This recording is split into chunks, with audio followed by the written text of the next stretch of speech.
Security in general, just to put it simply, refers to the practice of protecting computer systems.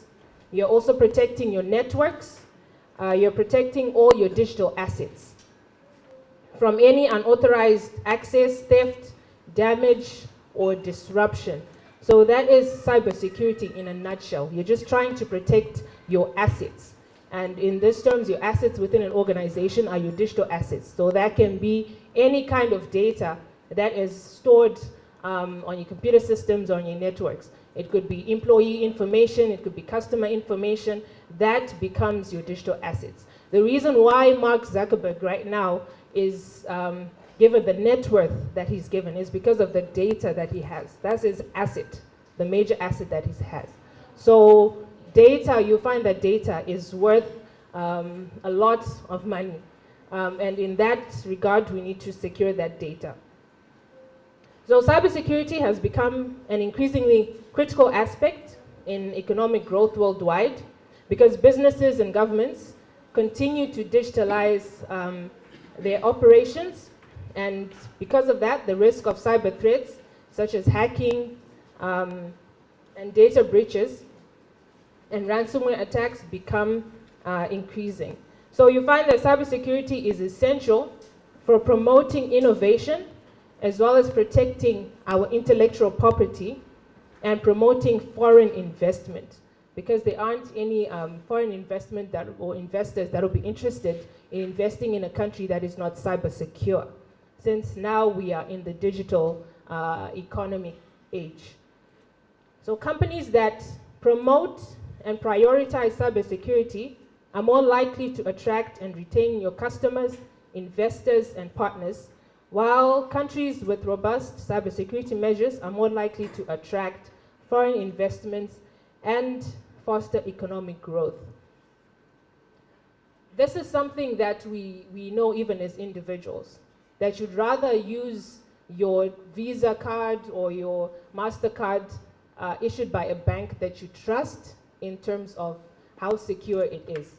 I know of someone who was very hesitant of purchasing goods online because they were like, if I do that, is my credit card number safe?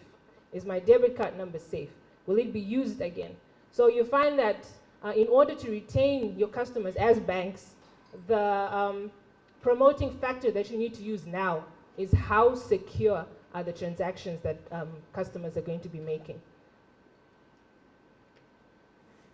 So as the world becomes increasingly interconnected through the internet, the risks with cybersecurity transcend any geographical boundaries and affect businesses and economies worldwide. So with every new technology that emerges, there is somebody somewhere looking for a way to manipulate that technology for the bad, not for the good. So it's very important that as organizations, whenever we implement any new technology, we need to have the measures in place to counteract any kind of attacks that will come, because they will come. You'll find that Zimbabwe is one of the fastest growing economies in Africa, with a diverse range of sectors such as mining, agriculture, tourism, and financial services. So as Zimbabwe's economy becomes increasingly digital and interconnected, the country is also becoming more vulnerable to cyber threats.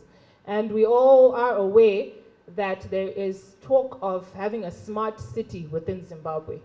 Now, that cannot be realized unless we also are aware that with the smart city comes cyber threats. We become even more vulnerable as a country to cyber threats. And with that, we need to understand that cyber attacks can disrupt any critical infrastructure and compromise all the sensitive data and erode public trust, all of which can have serious consequences for Zimbabwe's economy as well as the national security. So there have been numerous reports of cyber attacks on Zimbabwean government websites, organizations, financial institutions, social media accounts of the normal, Zimbabwean citizen, as well as government officials' Twitter accounts that have been hacked. So we are realizing that we are not immune to any kind of cyber attack. So it's important that we assure that Zimbabwe's economic growth is sustainable and resilient to external shocks, including cyber threats.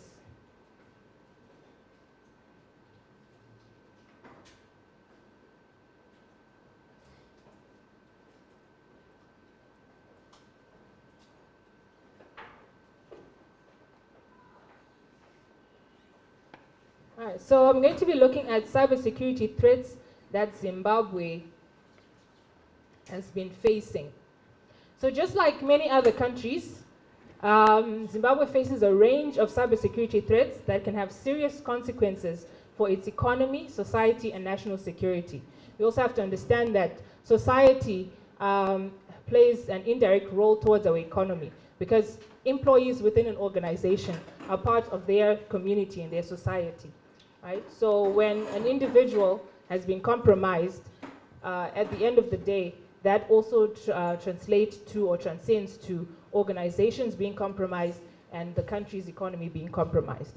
Some of the common cybersecurity threats that Zimbabwe has faced is phishing, that we've mentioned, where it's a type of social engineering attack, where cyber criminals will use emails, text messages, or phone calls to trick a person into revealing any sensitive information, such as passwords, credit card numbers, or personal data.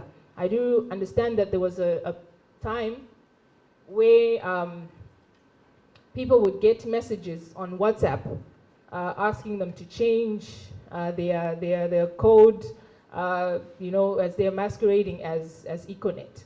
All right.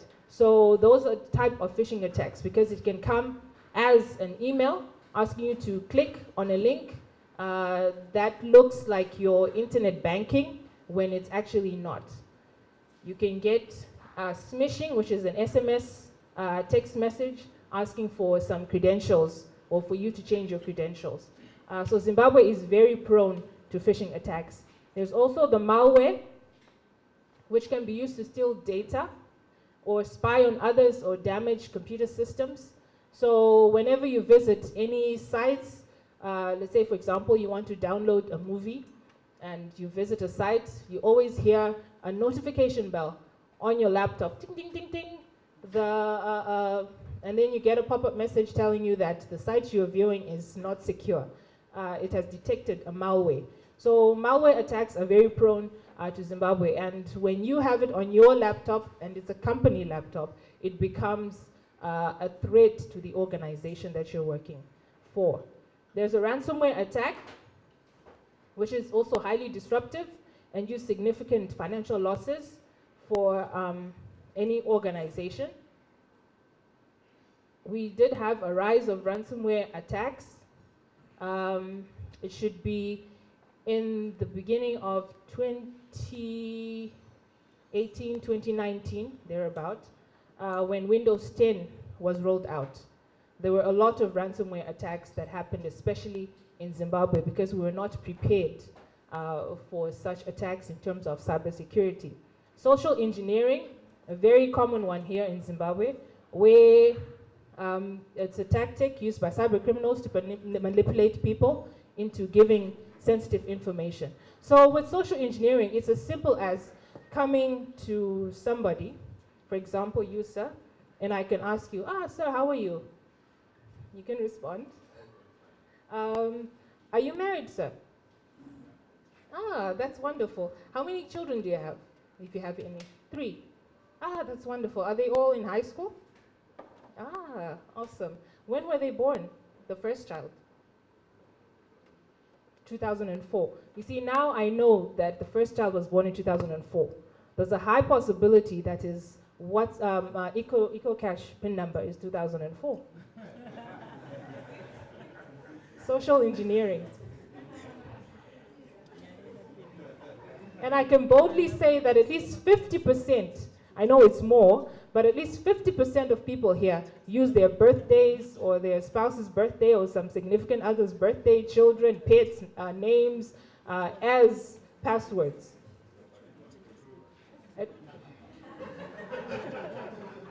You see, at one point it was. So you can see how social engineering is a huge problem in Zimbabwe, because I only targeted him. And you are working for, sir? Which organization? CBZ. He's working for CBZ. Now imagine if he has his password to his laptop with, let's say, his wife's name with a combination of his birthday. And he happens to go, let's say, to the gents, and his laptop is just there. I can easily just sit there and start using that and get access to whatever is there. And that entails, then transcends to having critical information of CBZ, and the rest is history. So social engineering is a major cyber threat in Zimbabwe, because as Zimbabweans, it's our culture to be friendly and to talk to people, you know, and ask them, how are you doing? How are your children doing? And I've noticed that when you talk to married people who have kids, they are always boasting about their children. And that's a way to get more information and get passwords from people. So we need to be aware of social engineering. There's also a distributed denial of service, DDoS, which is a type of cyber attack where attackers will flood a website or network with traffic or requests to cause it to crash or become unavailable. Now, I'm sure you've all encountered the Am I a robot questionnaire whenever you visit a particular website. So that is a form of trying to prevent the DDoS attack when you're asked if you're a robot. We also have insider threats, which can be difficult to detect and prevent, and can be particularly damaging if they involve any privileged access to critical systems or data. So insider threats are you and me within an organization. I'm a disgruntled employee, so I just want to compromise the system or divulge certain passwords to sensitive data within an organization. So there's no way to detect an insider threat, because one day I can just wake up one morning and just be like, you know what? I'm fed up of this. The money I'm being paid is not enough. So let me try and see what I can do and manipulate the system. We've heard cases of employees within banks who have manipulated the system to be getting at least 1 cent from each client that is there. So when you look at 1 cent within your bank account, it doesn't mean anything to you. You probably won't even realize that a cent has been taken from your account. But imagine 1 cent from millions of Zimbabweans that are in Zimbabwe. That is a lot of money, right? So it's an insider threat, which you cannot really detect or prevent except through awareness within the organization. The other threat that is facing Zimbabwe is a state-sponsored cyber attacks, where our country may be particularly vulnerable to cyber attacks given its geopolitical position and its reliance on foreign investment and technology. So they're a type of cyber threat where governments or their agents use cyber techniques to gain access to sensitive information or disrupt critical infrastructure in other countries. We've seen that before. Whenever you see a government website that is down, that is a state-sponsored cyber attack. There is always some motivation behind that. And Zimbabwe needs to be aware in order to protect their systems against that.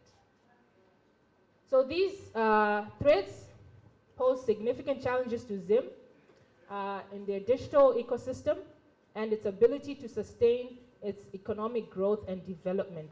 So it's very important that we as Zimbabwe and Zimbabweans take proactive measures to mitigate these risks, such as investing in cybersecurity infrastructure.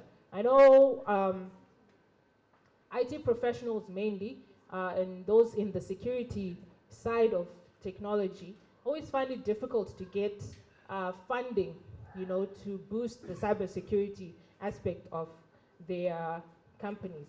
I'm hoping that by the end of this presentation, we'll have more information so that we can better explain the situation to finance directors and top management so that organizations are fully protected against cyber attacks. So these threats can harm Zimbabwe's economy because they are likely to become more prevalent in the future. As technology keeps growing and keeps evolving, so does the sophistication of cyber attacks. They are also growing and evolving. And it's important that we as Zimbabweans and our organizations are protected. We need to protect our critical infrastructure, such as power grids, water systems, or transportation networks, which could have severe consequences for the country's economy and society. So if you're wondering, transportation networks, where are the systems there within Zimbabwe? We have the most common one, where we have fleet management software that is there. Haulage trucks, huge haulage trucks are always tracked wherever they're going. That is part of the transportation network. Now imagine if one company has been compromised in terms of their monitoring of their systems, of their haulage trucks. What will happen to that company's investment or return on investment at the end of the day? It will go down, and that will also directly affect our economy as Zimbabwe, because that company might end up going bankrupt and is already more employees that are now unemployed, cascading to the whole economy of Zimbabwe and going into statistics of high unemployment rate and the likes. So it's very important that organizations in the power grid, the water systems, transportation, medical, the list is endless, that they be protected. So some of the consequences for Zimbabwe's, on Zimbabwe's economy in terms of cyber threats, there's financial losses, where we know that cyber attacks can result in significant financial losses for businesses. For example, if you have a ransomware attack, it can lead to the loss of sensitive data, the disruption of business operations, and the payment of ransom to the attackers. And most attackers will require the ransom in bit currency or cryptocurrency, right? And that's in itself is a huge loss on an organization. So it can have a ripple effect throughout the economy, leading to reduced investment, lower consumer confidence, and slower economic growth. The second is disruption of critical infrastructure, where an attack can disrupt or disable critical infrastructure, such as power grids, transportation networks, and financial system. So you might end up having a whole city under a blackout, and you think that it's ZESA's fault, when in actual fact it's an attack on their power grids. Right? So it's very important that even our local power distribution company also gets protected to avoid that, because now, as I am aware, they are getting new systems to be up to date to current technology and all that. So the moment you want to move from legacy systems to new systems, you now need to be protected even more. So we want to avoid the disruption of critical infrastructure. There's also theft of intellectual property. So this can harm the competitiveness of businesses and undermine their ability. So imagine that Econet comes up maybe with a new data package. That's part of their intellectual property because they're coming up with it, all right? And then it leaks, and their competitors then grab onto it and then decide to launch their competitive or counteractive measure before Econet even releases their new thing. That is an undermining of innovation and growth to Econet's company. All right, so that is one of the threats and consequences for economy. The fourth one is political instability. So cyber attacks can also have political implications. I do remember when the war between Russia and Ukraine started, there was one side, I can't remember whether it was Ukraine side or the Russian side, that was hacked, and all their systems were hacked in terms of their defense systems. So you can see how that can cause instability even more in an unstable environment, but it can cause further instability to a country. So it can erode public trust in the government's ability to protect its citizen and maintain stability, leading to political unrest and instability. So, for example, in Zimbabwe, you know that there are cyber attacks on government websites or databases, and it could compromise the sensitive information, such as voter records or national security secrets. In another instance, where you have officials that use, let's say, for example, Twitter accounts to disseminate information, we all take it that this came from an official, so it's true, right? Now, if that Twitter account has been hacked, and then they start giving out information that we perceive as correct, but they know that it's incorrect, that will cause instability within the country. There is an example of when our own finance minister's Twitter account was hacked. So imagine that it has been hacked, and then someone starts saying, the tax has been raised from 2% to 10%. How much instability is that going to cause within a nation, right? So it can cause political instability within a country if cyber security is not taken into consideration. The fifth is a damaged reputation. So cyber attacks can damage the reputation of businesses or individuals, leading to a loss of trust and credibility. Because a lot of these businesses, in as much as you advertise and you market, we also go about word of mouth, especially in Zimbabwe. If you try something and you like it, and you're like, hey, you need to try CBZ, this is the bank I'm using. Or you need to try FBC, this is the bank I'm using. It's more of word of mouth. Now imagine if one of those banks has been hacked. Everyone is going to start withdrawing their amounts and closing off the account, which is because of the reputation that they've just gotten in terms of cybersecurity. So some examples of cyber attacks in Zimbabwe in the region. There's a WannaCry ransomware attack that affected several countries in 2017, around the time when Windows 10 came into play.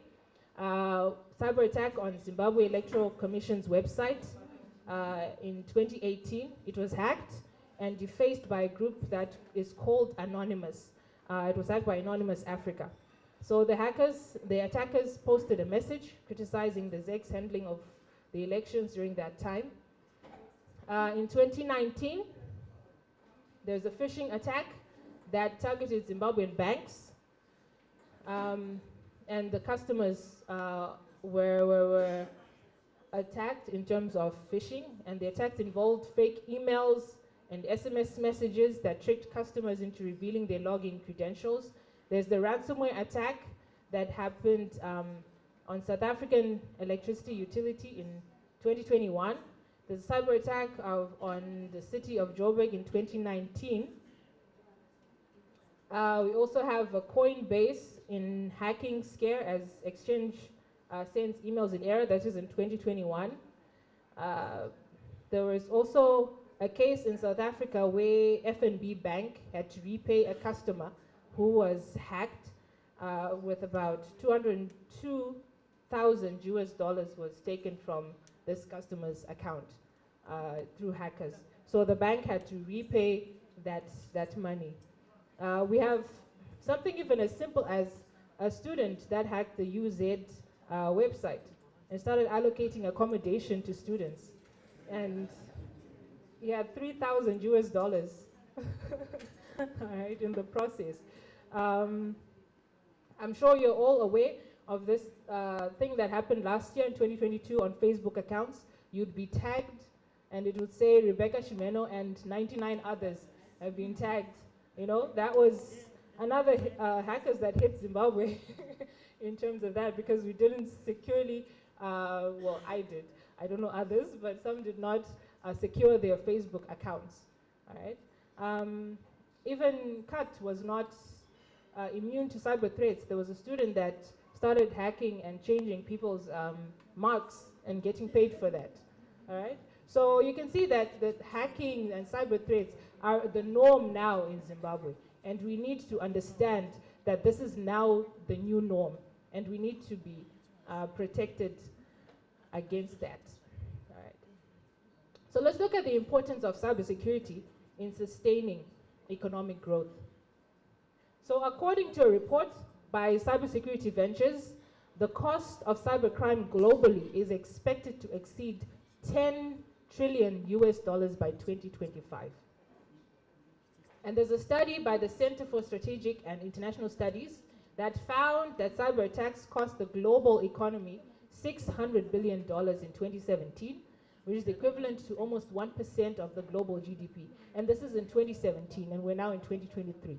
The cost has gone high because we know that there's been new technology since 2017 up to now, and cyber threats has been on the rise since then. So investing in cybersecurity can have significant economic benefits as it boosts productivity, it increases innovation, and creates new job opportunities. So how is it essential for sustaining economic growth in Zimbabwe? You have protection of critical infrastructure. Because our economy depends on a range of critical infrastructure, which is power grids, transportation networks, financial systems, as well as agriculture. Cyber attacks can disrupt or disable these systems, and it can lead to significant economic damage. There's also protection of intellectual property.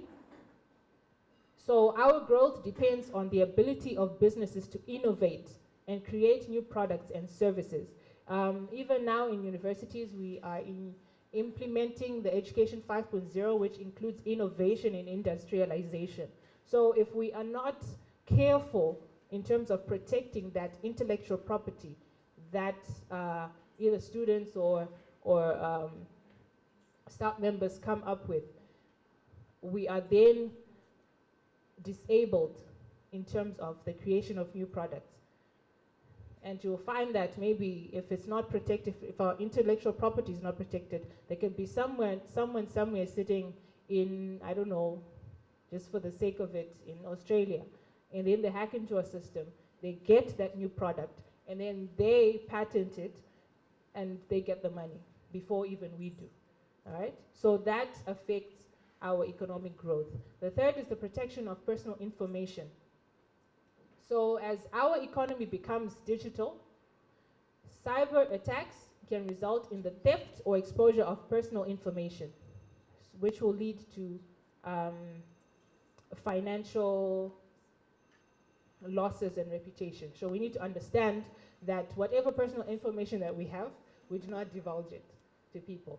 We need to protect, it also leads to the promotion of foreign investments, boosting productivity and efficiency, and compliance with regulations and standards. The potential impact of cyber attacks on Zimbabwe's key economic sector, we have agriculture. So if our agriculture sector is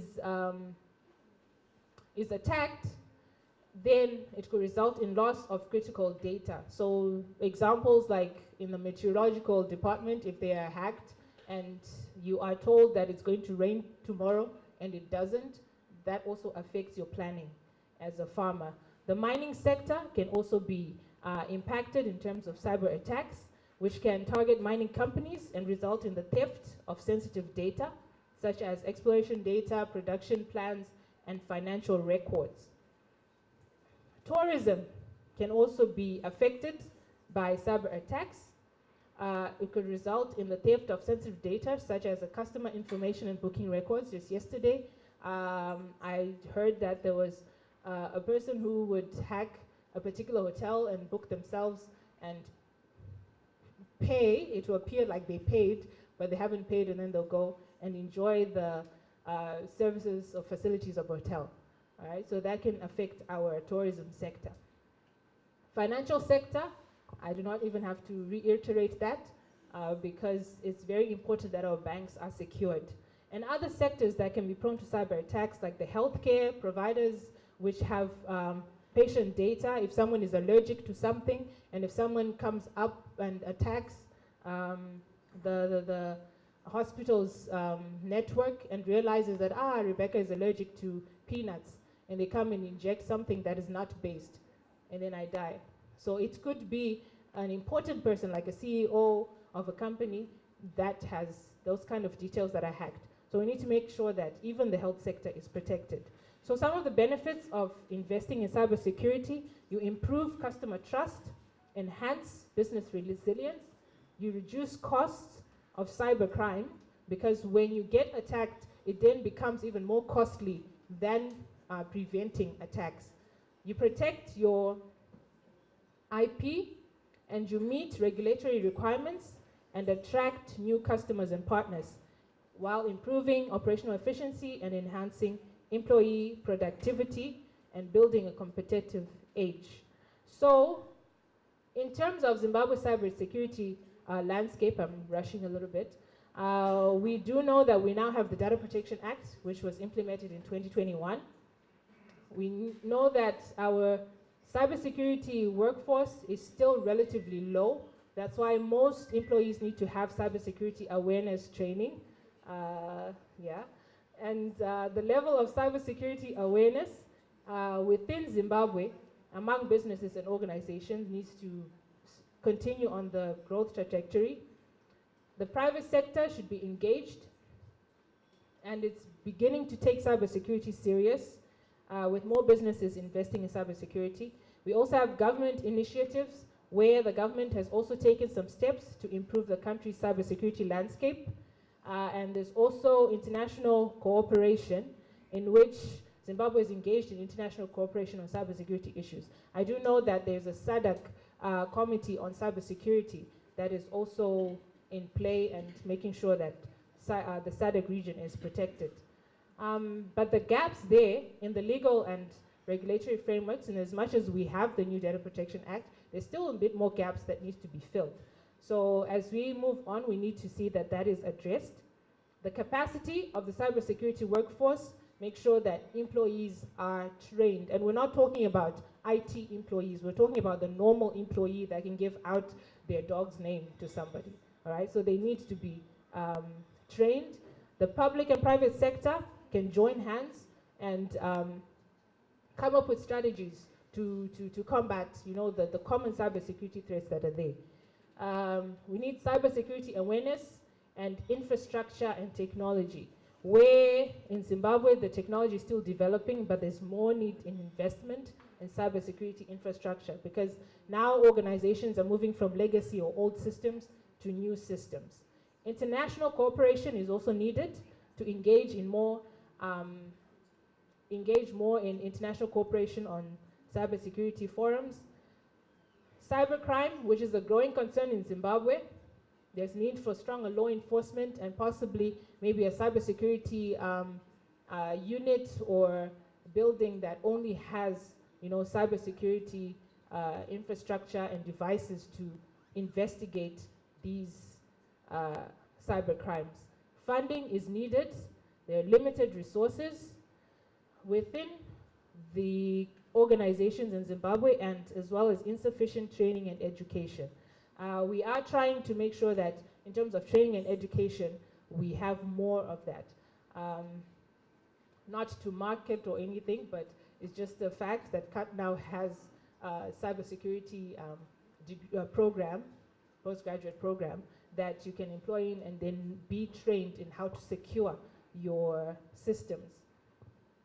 One of the strategies of enhancing cybersecurity: develop a national cybersecurity strategy, strengthen the frameworks that are there, increase investment in cybersecurity research and development, enhance capacity of the cybersecurity workforce, promote cybersecurity awareness and culture, and foster international cooperation and collaboration. So with this in my presentation, so the call for action that we need to do is make sure that we are all aware. Awareness is important in our organization, so that we secure our businesses, we secure the financial stability of our organizations, which then translate to securing the financial stability of the country. Thank you.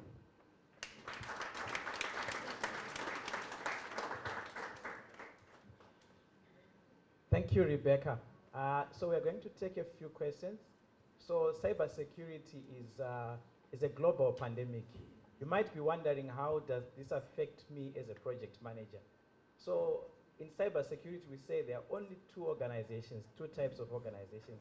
Those that have been hacked and those that will be hacked. So either way, if this affects you, it could derail the entire project end to end. So there is a phenomenon that we call brute forcing. It's an educated guess.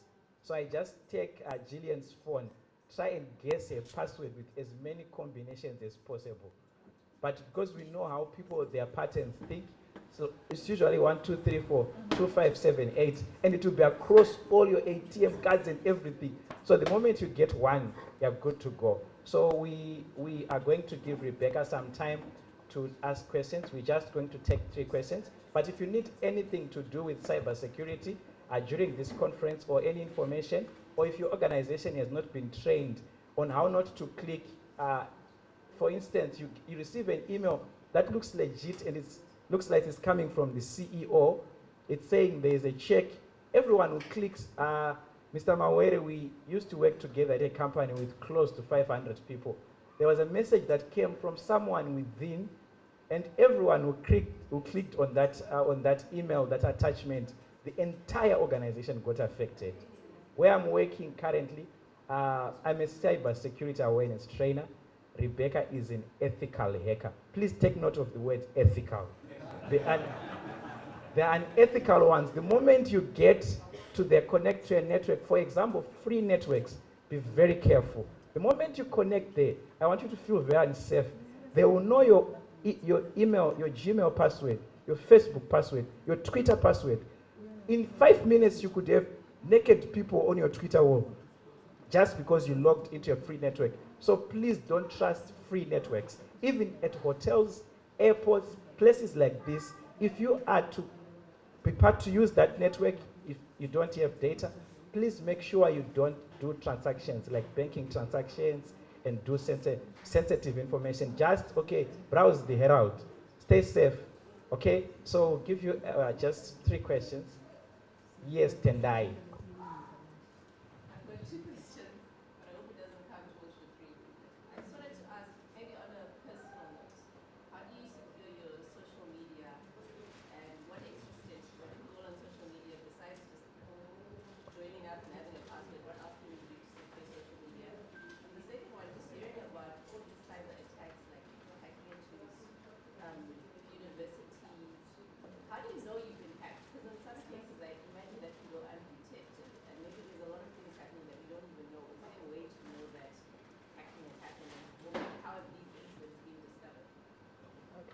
So in terms of social media, you'll find that they always have on the settings, they have privacy settings. So whenever they update, I know Facebook is constantly updating their privacy settings, and you have to go to the privacy setting and check all the settings that say public. Your photos, when you upload them, you can upload them to public or to just your friends or friends or whatever. All right, so you need to select that. Make it to your friends so that only your friends are privy to what you are posting. Make sure that your account is set to private and not public, because when it's on public, if we do a Google search right now, Rebecca Chimeno, you will find only my friends who are connected to me, but you will not find a link to my account.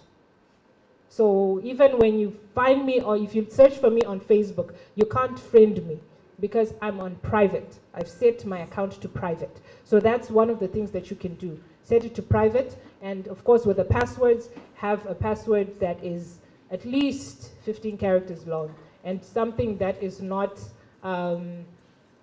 common, like your friends' birthdays and all that. If you're a Christian, use Bible verses. Use your favorite Bible verse. Jesus wept, and that's your password. No one's gonna get that. And in terms of institutions, there are always some what we call intrusion detection systems that are there. So whenever you set those up within your firewall, you get an alert that someone has hacked into your systems. You can also implement what we call a honeypot, which is a dummy version of your actual network that you have. All right, so you duplicate your network, but you don't put sensitive information in it. So when a hacker hacks, they think that it looks legitimate. They think that this is your actual network, but it's not. So once they start attacking that dummy network, you get an alert that someone is trying to intrude, and then you make the necessary protections on the actual assets that you want to protect. Does that answer your question?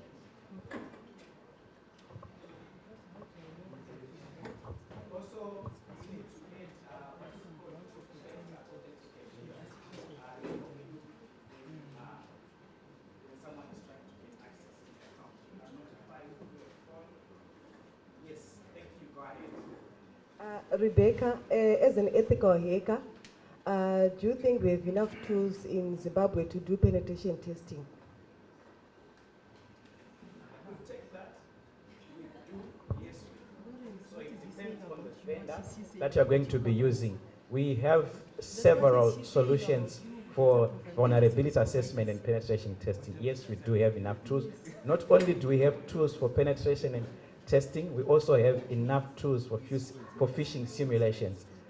Phishing, smishing, we can actually do, so if it's for an organization, that can be done through the your central email. We can deploy some simulations to check if you're attacked. Engineer, last question. Thank you. And Mr. Mombo, now and then, yeah, finally. So maybe we take all questions and they respond one time. I was last to raise my hand, but sorry. Sorry. Yes, I just wanted to talk about the legal framework and how, I'm not sure, this could have been addressed with the Data Protection Act, but we do have a lot of documentation, contracts, invoices. We've got a lot of digital artifacts that move around, but it should have been an issue, a legal case, for example. At one point, you can't bring digital evidence to court. So, they'll tell you we need physical. But if you look at what's happening in the market, everything is electronic and so forth and so on. So that's ground where there's potentially binding agreements going on. They could be legal or they could be authentic or also can be fake. So I don't know how that field is playing out and the impact thereof, because potentially you can have a lot of things going wrong in that space. It's just a discussion point, I think. Thank you. Morning, colleagues. I think government published Data Protection Act, and I think also they did a framework on cybersecurity. But my big concern is the impact of what we are talking about for big corporates, SMEs, and government itself. I don't think at a national level it's getting the adequate attention it deserves. So what is happening in terms of engagement so that all the various sectors, SMEs in particular, who don't have the muscle or financial budget to actually guide against this, are also taken care of. Thank you.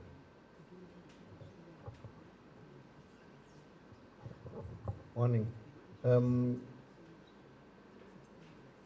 Most of the companies, well, I would say 100% of the companies who are ICT, who have got ICT infrastructure in Zimbabwe, buy all the equipment from outside. Software is supplied from outside. And most of these would have a backdoor for support services.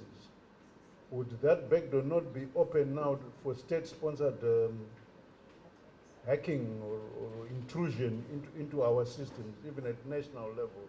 Because we do not manufacture equipment, nor are we very good at software sort of development. So that there's always a backdoor. And I was hoping you'd say something about those backdoors.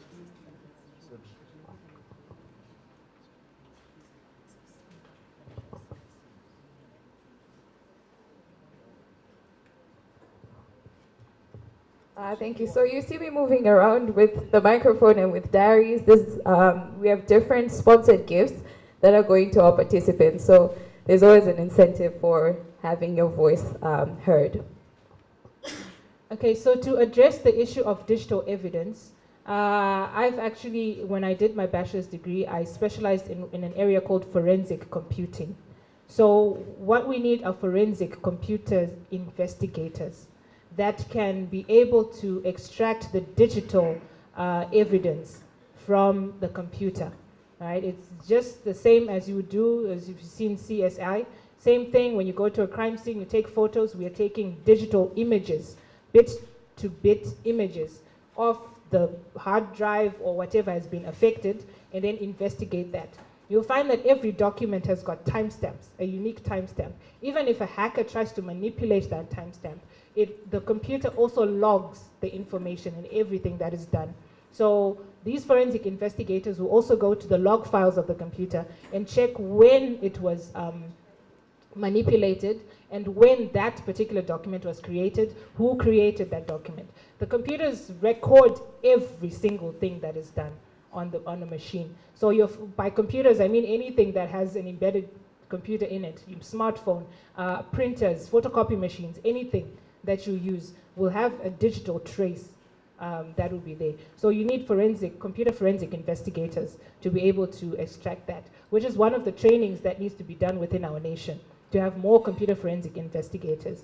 And then in terms of what is being done to make sure that we have enough regulatory frameworks within Zimbabwe, I think if corporates make enough noise to attract the government's attention, and as corporates, you can actually start having your own cybersecurity organization within bunch, maybe all the banks, and have your own framework that every bank has to adhere to in terms of cybersecurity. We're not just talking about security of networks having firewalls and honeypots and all that, but we're also talking even up to the lowest level of employee, having a secure password policy within an organization. You can find some of these policies for free on what we call the SANS.org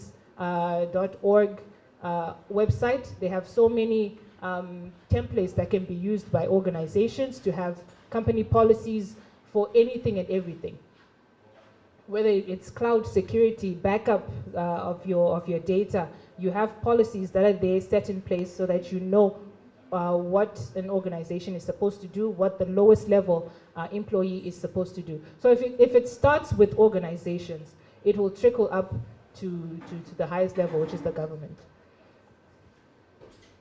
And the last question in terms of backdoors that can be used, that is a risk for everyone. However, you find that that risk is lessened because that company that we're buying software from also has their reputation at stake. They also need to make sure that their client's information is also secure so that it doesn't damage their reputation. So in that sense, we are secure. However, we are not, because the software that we're buying, let's say if it's from the United States, whatever information is there is going to be stored on a United States server. And we as Zimbabwe has no access whatsoever to that server unless the government makes a request to the government in the US to have access to that particular server. And we all know that that can be a bit tricky in that sense. However, we can rest, like I said, cybersecurity, you can never be completely 100% secure, but you can be at least 99.9% secure, all right? So in that 99.9%, we can rest in the fact that the company that we're working with or buying software from or any device from is also concerned about their cybersecurity reputation. So they will make sure and put measures in place that their digital assets are secure, which will also secure us, the clients of that organization. I hope I answered all your questions. Thank you very much. Unfortunately, we are out of time. So all those who have got questions in terms of cybersecurity, or you just want to have a conversation, please see myself and Rebecca after this. Right, one word of friendly advice before I invite Samantha. If you take photos anywhere on earth you don't want the next person to see, don't put them in your digital device. You will thank me later. You will thank me later. I'm not saying this because I'm a pastor, but because I know how things happen. Yeah, you will be so sorry one day, and you've seen it all over the news, especially if people like you, you find yourself in the wrong place. So if you've got anything to do, you know how energetic Ike was when he was talking about project management? I feel the same when I'm talking about cybersecurity. It's my blood starts boiling because it's something it's a tipping point, and a lot of people, we are so unaware. So thank you very much for the audience, and Samantha, over to you. I think we've just heard from a very interesting topic that also manages to capture the attention of many of the participants here. I think, as she started in a presentation, is something that touches on everyone. So that's the generated interest. So I would like to invite Emmanuel from Muruane Consulting, who's just going to speak a little bit more. They're one of our partners, and they're going to let us know more about their services and their products. And Muruane Consulting is also among the partners that have given us different materials to distribute during this event. So just to also appreciate the different diaries, pens, and other accessories that we've received courtesy of Muruane Consulting. Other companies include Econet, Welldale, and I will mention them as the day progresses. So over to you, Emmanuel.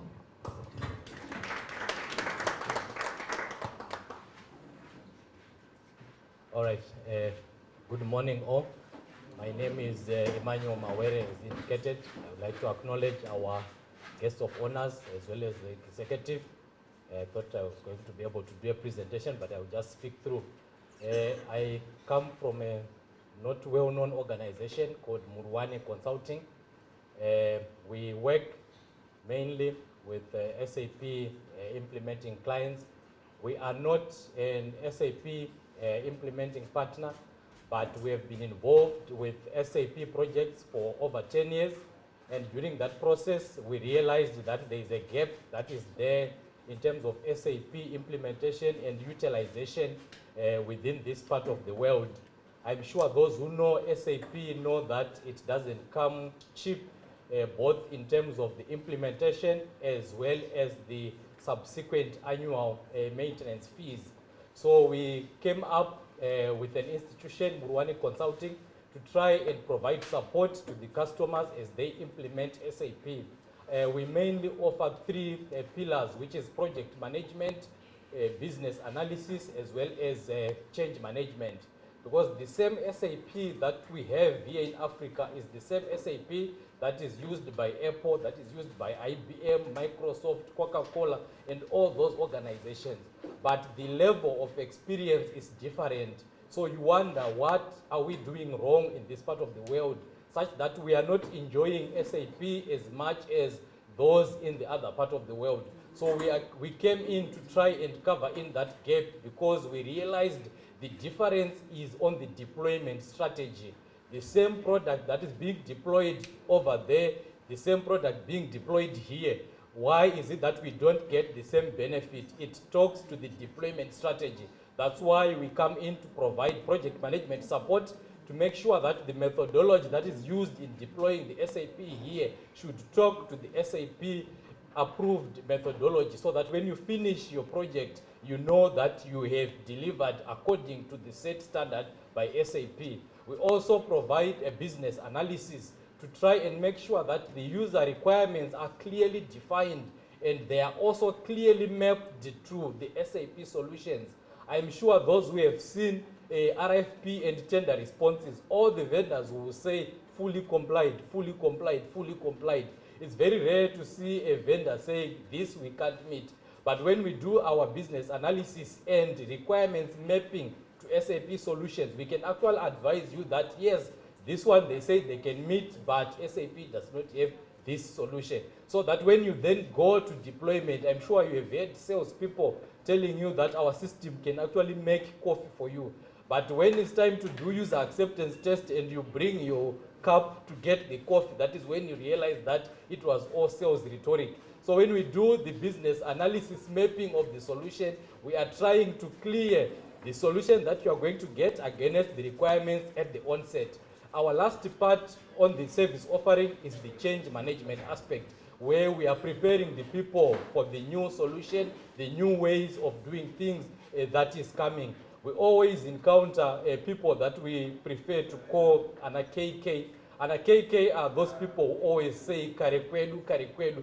So our role is to make sure that we manage and handle an KK. They have institutional knowledge that is critical for us as we implement the new system. But we need to use that knowledge to adopt and move in with the new ways of doing things. So overall, our core mandate or objective is to make sure customers within this part of the world implement SAP, enjoy full benefits, just like it's being enjoyed by customers in Europe. Thank you.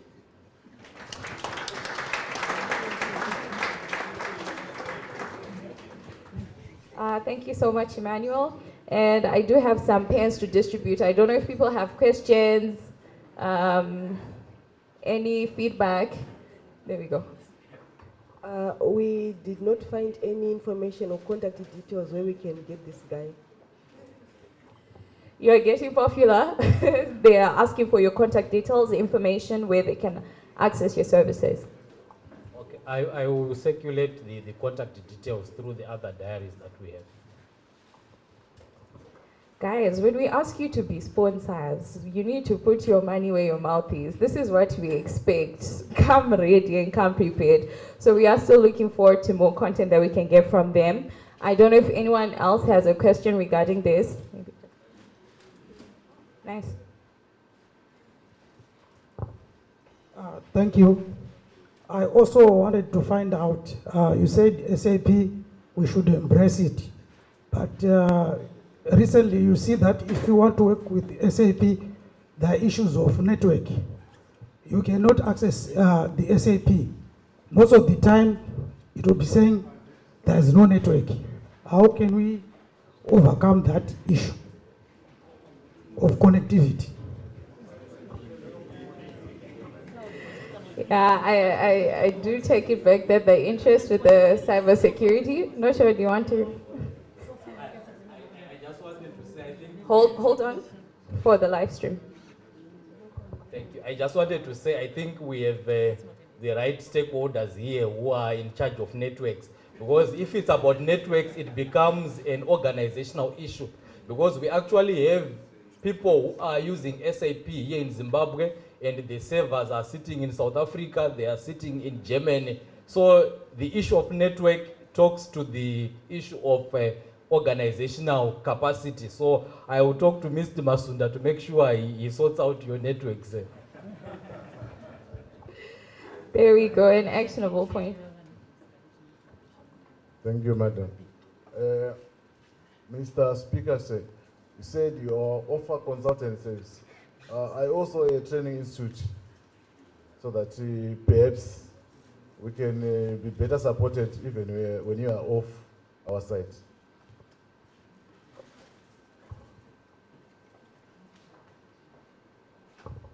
So at the moment, we only offer implementation support.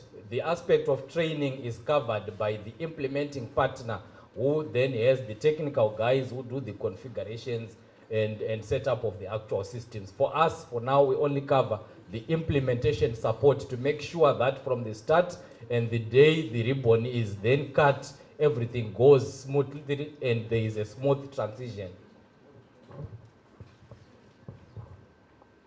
Thank you all so much for the feedback as we prepare for the next speaker.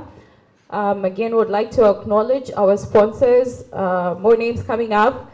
This morning's wellness session was especially brought to us or appreciated by Nyarazo, and we did get some t-shirts. We also did get some bandanas, so we're really appreciative of that. Our next speaker is a man who has many portfolios in positions of leadership. So he sits in the Chinhoyi University Council.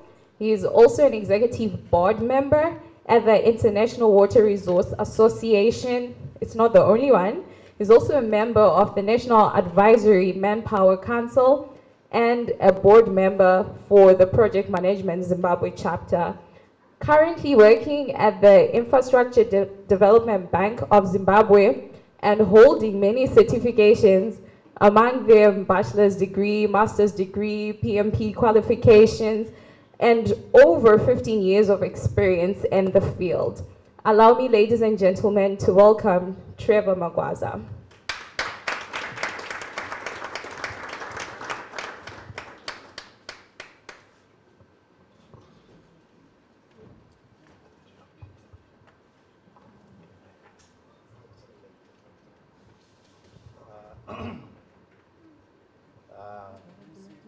Ladies and gentlemen, good morning. Forget about what she was talking about. We want to talk about partnerships, public-private partnerships. Yeah, true. No. Okay.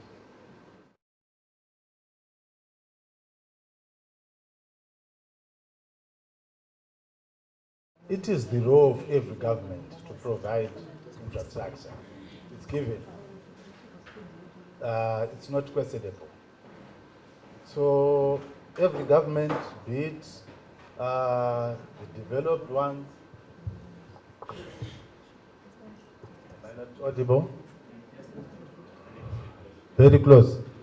Okay. So I was saying it is the mandate of every government world over to provide infrastructure services. That is public service and public goods. But the issue of funding always becomes an issue, not only in Africa, but world over.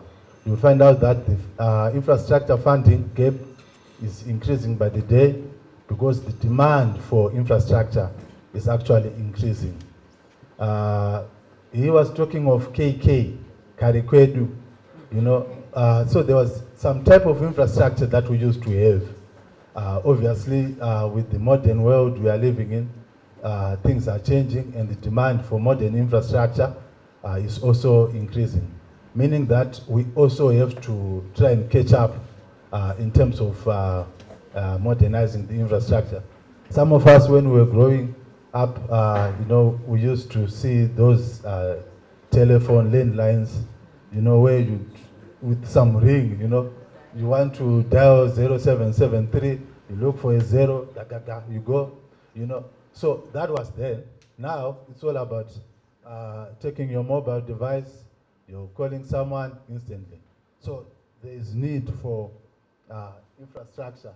So I'm going to talk to enhancing the public-private partnerships through effective project financing models.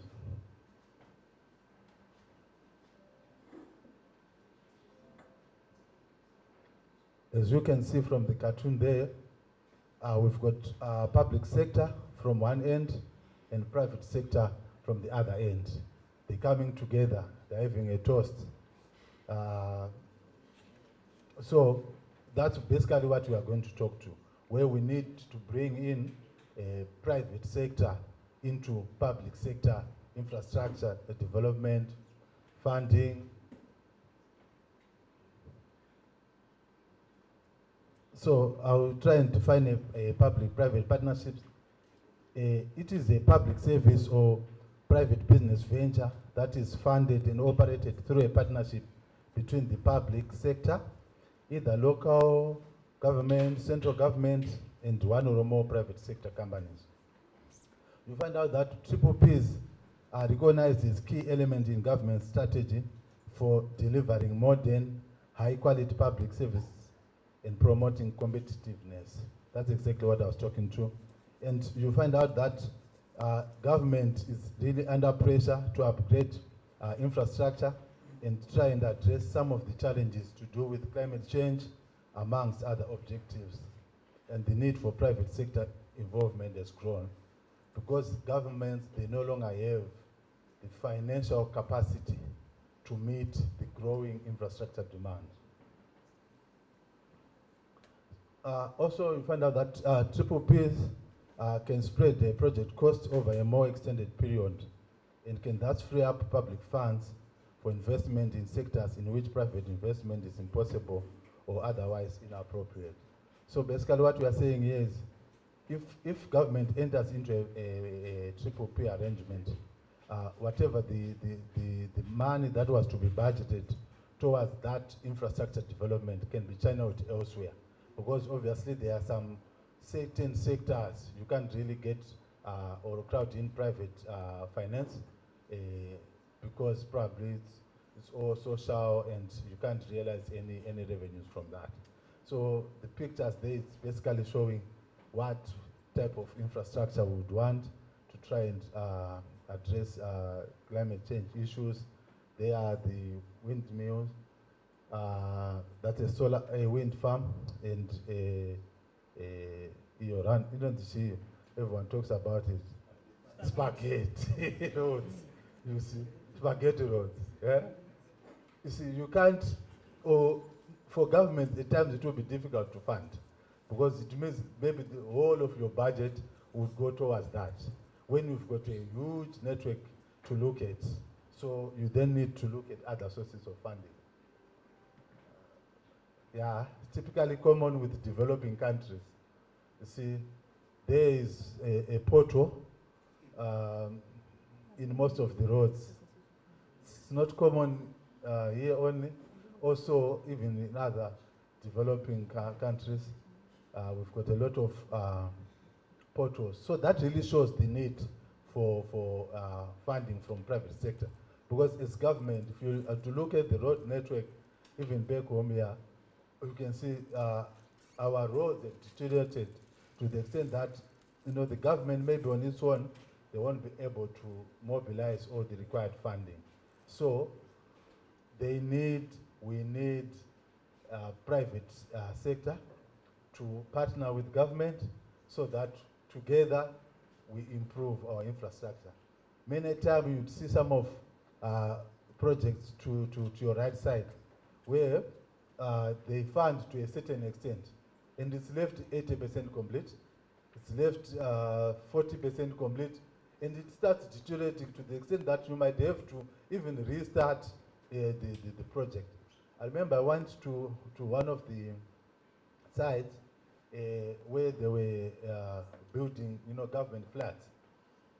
You know, I was really hurt because when I looked at the infrastructure, the buildings that were there, you find out that one building was almost roofing level 98% complete. The other building is 75%. So they cover 75% of the roof. Only 25% is left. Then you also look at probably building number 3. They cover 25%. And you are saying, but why didn't they take probably the material from A and complete B? But you know, it's common with governments, not here, everywhere. That, you know, when we do some of these projects, the motive is different. Unlike when we bring in private sector, you find out that also the motive is different. Because if you bring in a private player, they want to make money from it. So they've got no time to waste on developing that project. They have to move with speed so that they start generating income. But when we are doing, at times, many of these government-funded projects, we are not really in a hurry. Insurance says, you know, we don't really care. So the triple P arrangement will try and address some of these gaps. So here we are talking of public source financing, where we are saying as government, they will provide part of the required capital through grants, viability gap funding, that is government subsidies. But it is one of the challenges that we also have, you know, the issue of subsidies. Because most of the projects, they're not viable because of subsidies. Subsidies have really affected most developing countries, you know, because people, they want everything, obviously, free of charge. So government will come in with subsidies, or they will come in to try and close the viability gap. A viability gap is where we are looking at a project and we are saying, look, the revenues we are expecting to be generated from for instance, for argument's sake, a road project. We install toll gates along the highways, and we're collecting toll fees, but we are saying the fees that we are collecting will not suffice the payment required. So as government will then chip in and close the gap. Then we've got also state-owned enterprises. They can also invest in equity. And also state-owned banks, like I think she did talk of IDBZ. It's one of the state-owned banks. They can also come in and extend loans towards infrastructure development. Then, in terms of private,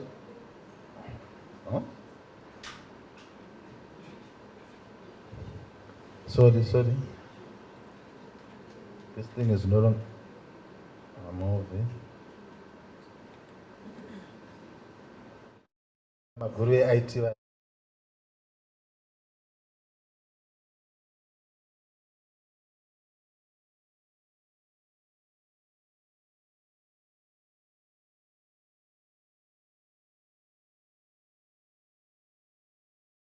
So we've got also, yeah, we did talk to public. No, yeah, all right, fine. Then we've got private source financing. So private source financing includes equity, that is including equity financed by corporate debt through projects developers. Then we've got project finance debt through private lenders, which can either be commercial banks or institutional financiers. And we've got also DFIs, also they provide various forms of support. So these are the major players from the private sector, where we are saying they can provide debt financing. Now, when it comes to debt financing, it's really an issue because you have to meet certain requirements. I'm sure many of us have been to financiers trying to source funding for a chicken run. Hey, the requirements. Hey, how many beds? Hey, how many eggs are you expecting? You know, the requirements, they're just too much. You can imagine it's for a chicken run. What more when we are doing a highway or that spaghetti road you saw? It obviously means also the requirements, they'll be, you know, they are so tough, really. So it means we really have to play our part if we want to fund projects through these partnerships. So other elements also include joint ventures where government can partner with private sector, or outsourcing and sale of equity where government can sell equity to private sectors. These are some of the funding models we can consider under public partnership. Then we've got PPP project delivery models. So a lot of sectors can be implemented using the models. Transportation, where we can look at construction of highways. We look for private partners, they fund the construction. I'm sure world over, there are a lot of highways that were constructed using the PPP models. Power and energy, we can also crowd in private finance to construct some power plants. You'll find out, like in Zimbabwe, if you go to the Zera website, there are a lot of IPPs that were issued with generation license in the renewable space, where we need to then partner with the private sector to construct these solar farms, you see. So in terms of the licenses, they are there, but the issues to do with funding now. So all private players here present, also request you to start thinking along the lines of engaging the IPPs, independent power producers, so that at least you can increase the power generation. You know, it is an issue here, the issue of load shedding. It's affecting us, it's affecting you, it's affecting me. So as partners and industries, we also should consider that. Then you can look at water and wastewater, telecommunications, you know, where we need to partner with even parastatals like Cho1 to upgrade their systems. Healthcare, where we also need to improve our health services. You find out that there are a lot of concerns when it comes to healthcare.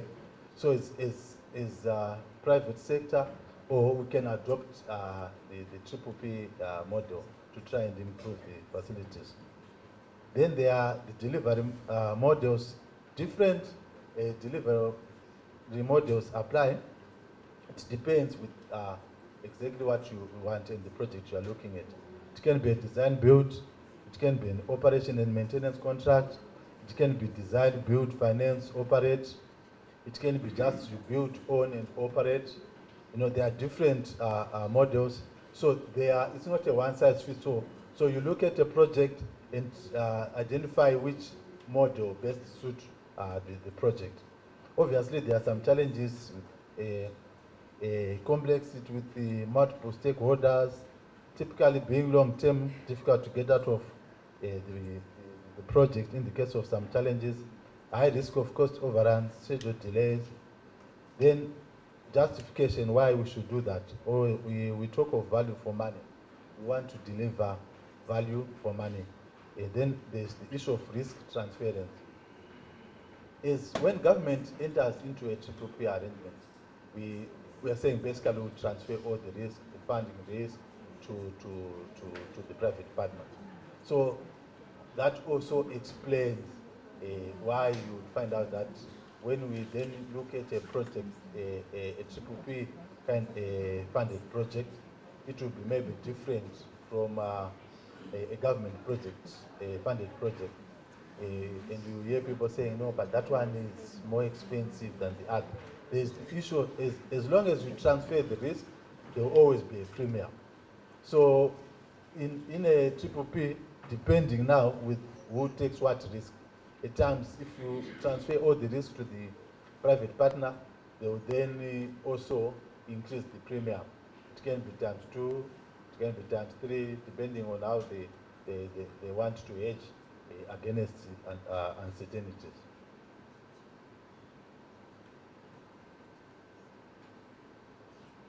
Oh. You see, I'm one of those who grew up in the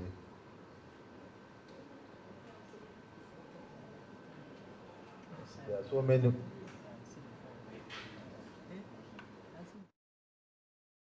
You see, so that one is the global infrastructure hub. It's also one of the international institutions that also looks at how infrastructure is being developed. In Shona, we say kugara nagakona zalamo. You also learn from others. It is very important to have an analysis of what is happening out there. We can't, as a country, we cannot operate in ISO. We also operate in a global village. We need to know how others are doing it. We also need to know how to improve. So the diagram there is just basically showing private investment in infrastructure projects. And they're actually talking of 172 billion having been invested in infrastructure projects. So there's an increase in the appetite for private sector to invest in infrastructure development. That is world over. But still the gap is still wide. So even here, private sector, we also encouraging you to consider investing in public infrastructure. You know, here.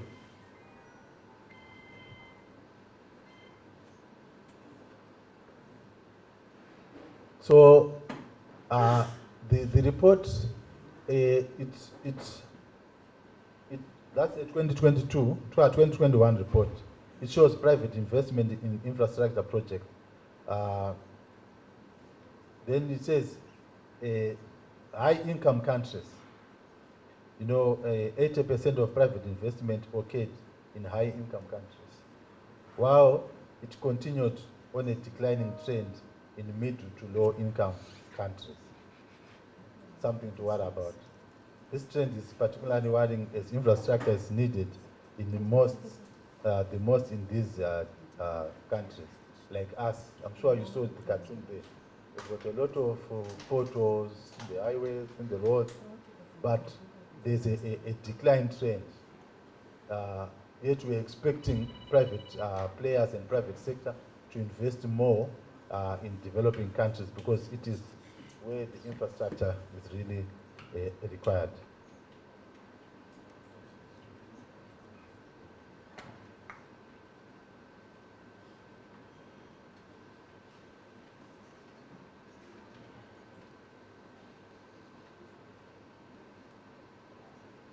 So we are saying infrastructure is essential to an economy's growth, yet worldwide, especially in low to middle income countries, a funding gap exists for building and maintaining the infrastructure.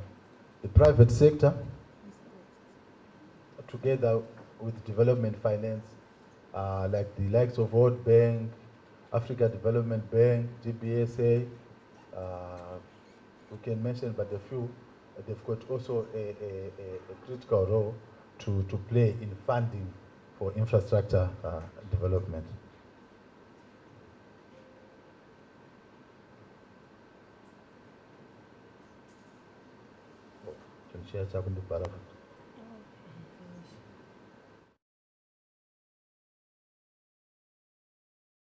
So, global trends can inform policymakers to accelerate private investment in infrastructure.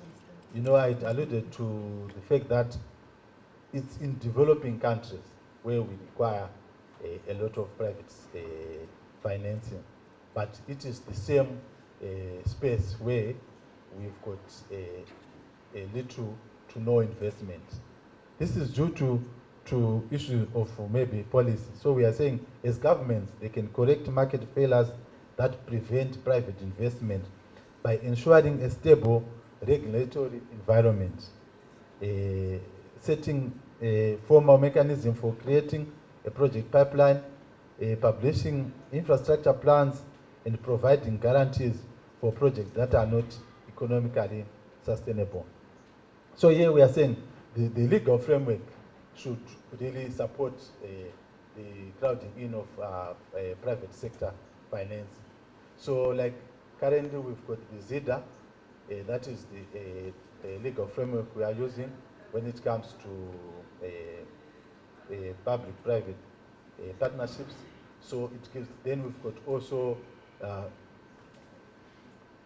that's basically that's the ZIDA and others supporting legal framework. So as government, they should try and come up with measures that support.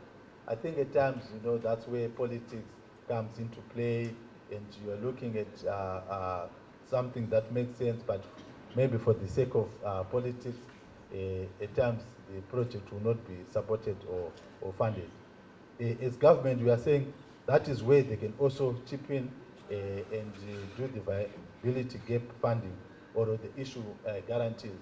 For example, I was talking to the issue of energy development, where we are saying we've got a lot of independent power producers who've got generation license to construct solar farms.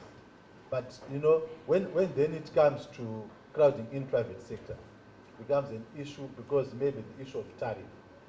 No one would want to bring his money to get a tariff, maybe that is fixed, and it's not, that is fixed, right? And if you look at probably how the RTGS is performing against the USD, you find out that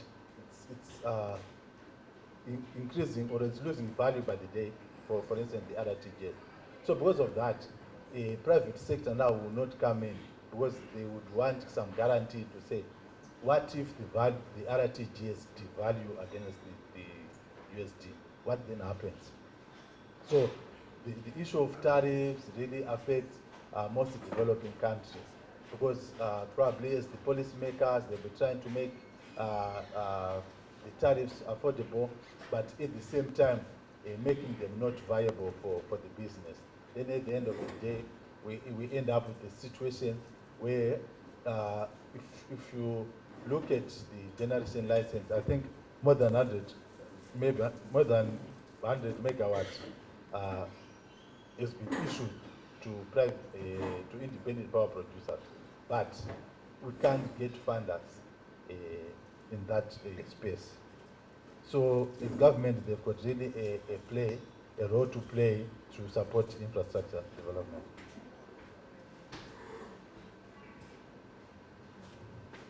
So then the finance structures for Triple P. So the private party to most Triple P contracts is a specific project company formed for that purpose, often called a SPV, Special Purpose Vehicle. This project company raises finance through a combination of equity provided by the company's shareholder and debt provided by the banks, or through bonds or other financial instruments. The finance structure is a combination of equity and debt and contractual relationships between the equity holders and the lenders. So you find out that it's when we're looking at the debt to equity ratios, it's around 75% debt to 80%, 75 to 80 will be the debt component, then 20 to 25% will be the equity component. So even those investors who come to us and they'll be telling us, I've got a lot of money in my bank, but when it comes to this arrangement, they'll be just telling us stories because no one would want to invest all their equity 100% in a Triple P. So they will also then have to look for debt financing, which then talks to the issue of certain requirements we must meet to try and package our projects. So that's basically a Triple P, a finance structure where we are looking at government as the contracting authority, having signed a contract with the project company, the SPV. Then we've got the lenders who provide debt. We've got also equity investors. They are all fitting into the SPV.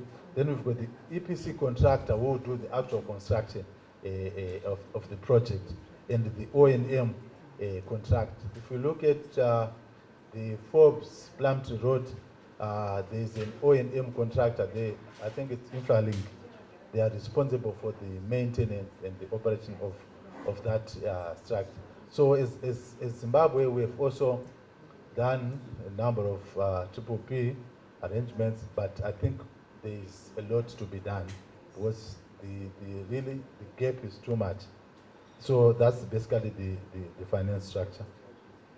So here it's just talking to the issue of debt, the lenders.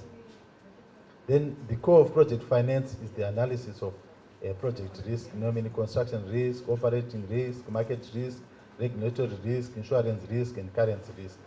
So before a private financier or a private partner get into a Triple P arrangement, they will be looking at all these risks. And I just did talk to the currency risk where we are saying, if your revenues they are going to be paid in the form of, for example, an RTGS, then your currency risk becomes very high.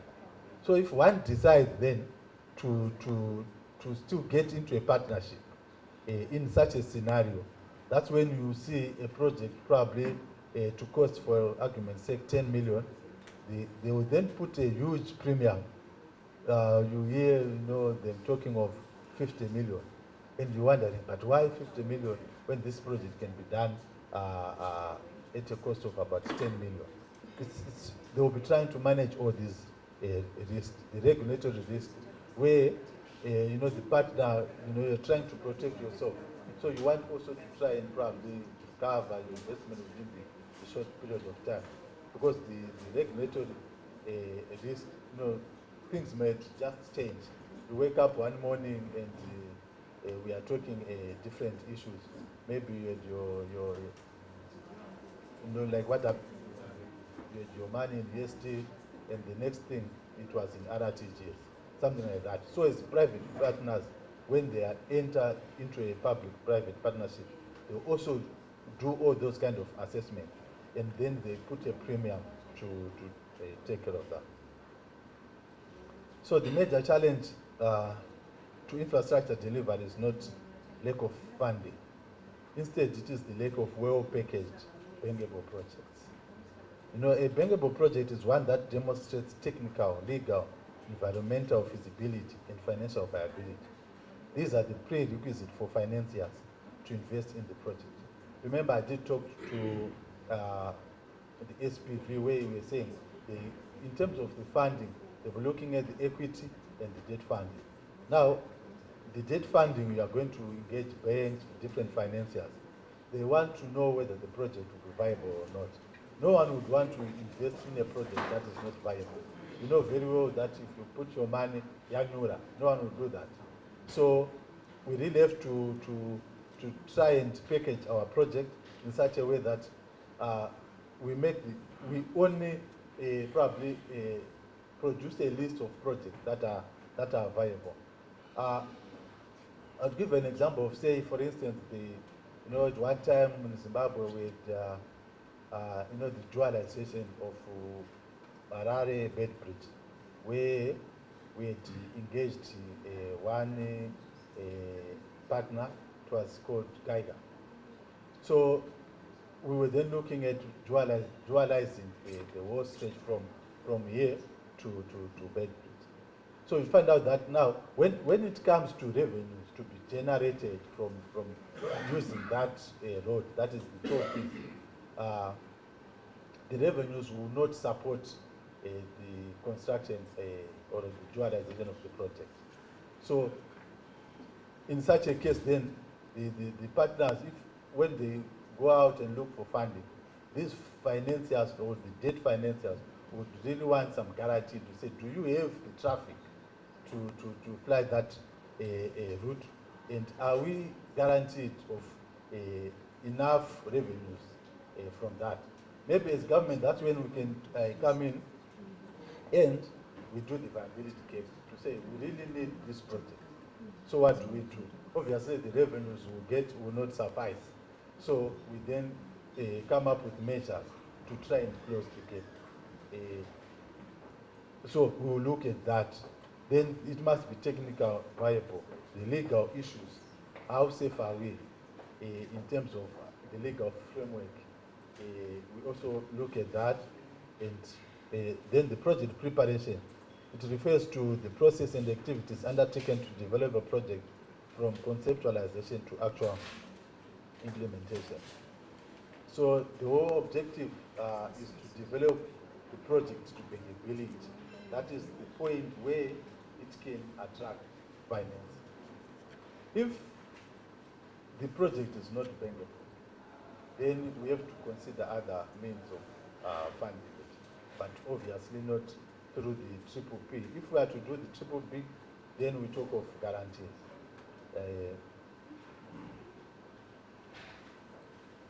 So generally, project preparation costs anything between 2 to 5% of the project. So this becomes a problem, especially in developing countries, because we are saying 2 to 5%, you're going to invest it in just the preparation. To you are saying probably you could have used that to start the project. And for the politicians, obviously, they'll be wanting to break the ground, the breaking ground ceremony. So they'll say we'll rather use the 2 to 5% to arrange for the ceremony. We do a groundbreaking ceremony. You see, we unfortunately we had one where the former president actually went to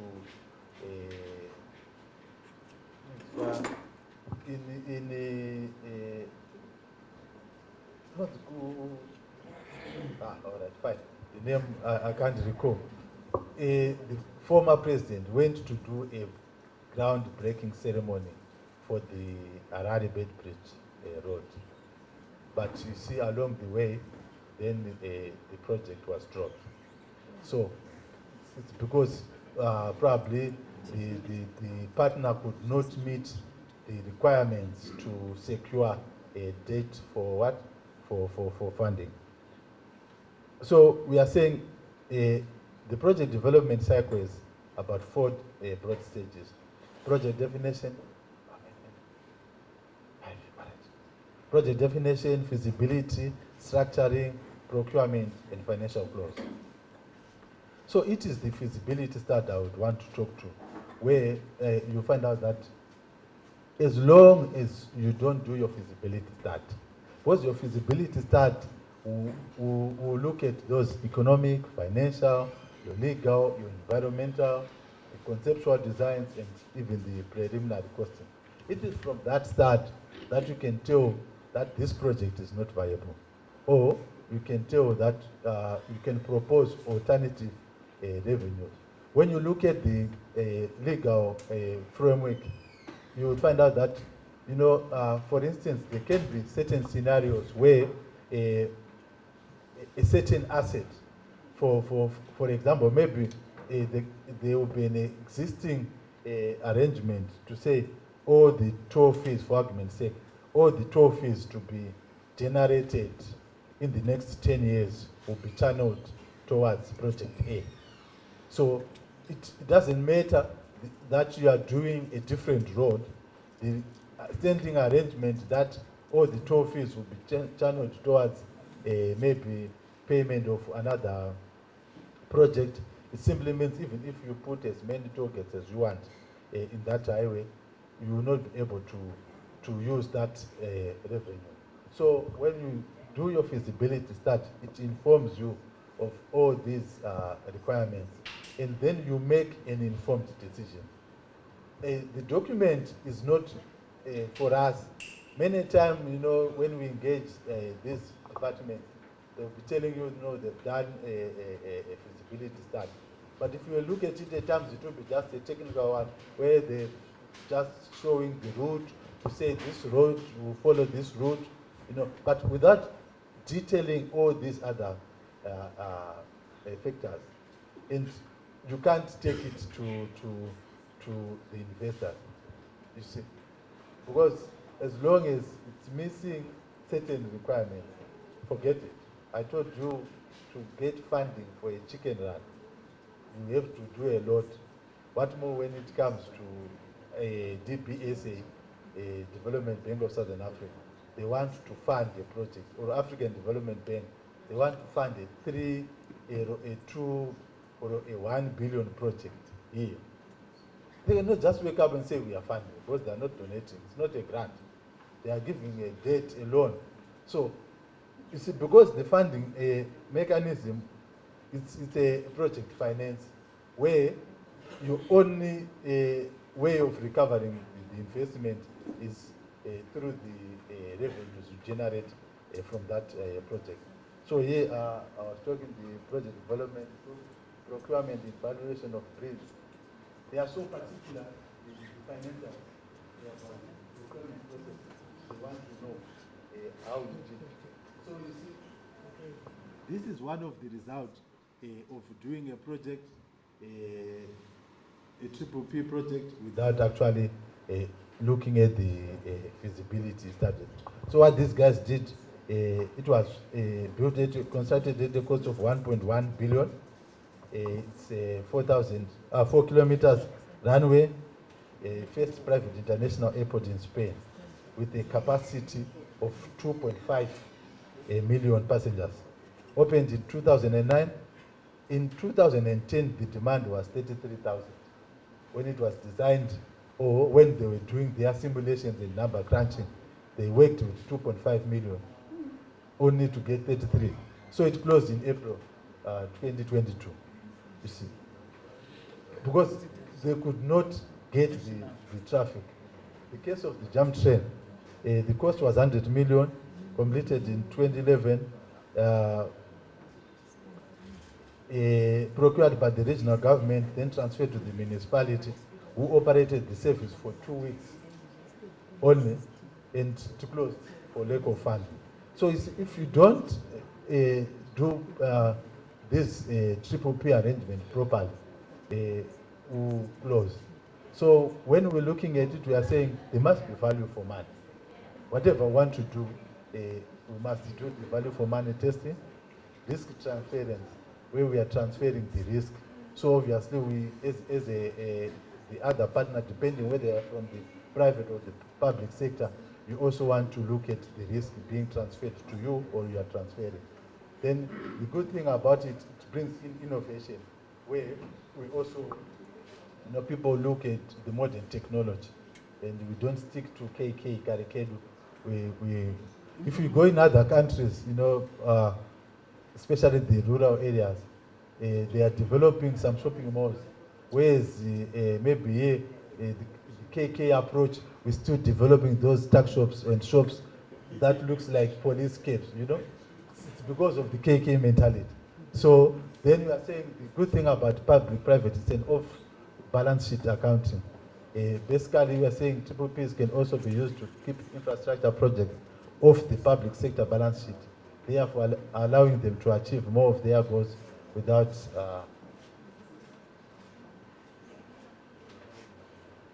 then the challenges, triple P are complex. Another challenge is that triple P contracts are typically long-term, so getting out of the deal affect them. Then there's also the issue of interference, number one there. Are complex with multiple stakeholders involved in decision-making process. This can lead to decision for political incentives rather than what is best for the project. So most of the projects, they fail, not because they can't be implemented, but for political incentives. Basically, the private sector, multilaterals can play an important role. I thank you.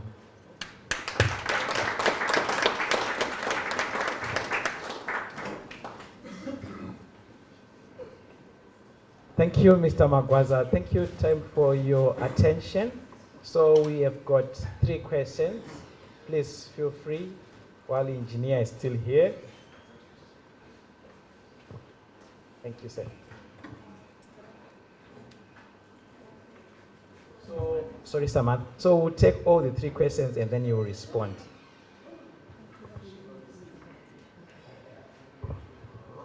Okay, thank you, engineer. I think I've got 3 issues here to be addressed. The first one is generally, the private sector is not very much comfortable to partner with the government. Possibly the government has got a bigger job to rebuild confidence in the private sector. I've realized that, as much as the private sector partners with the government becomes on top. So what are issues to do with the processes? Like we have got the prize system, in terms of development, it stifles development. Then that's one. Then 2, what about how does the legal framework help in support the triple P? I think for now I can post these 2 questions. Thank you.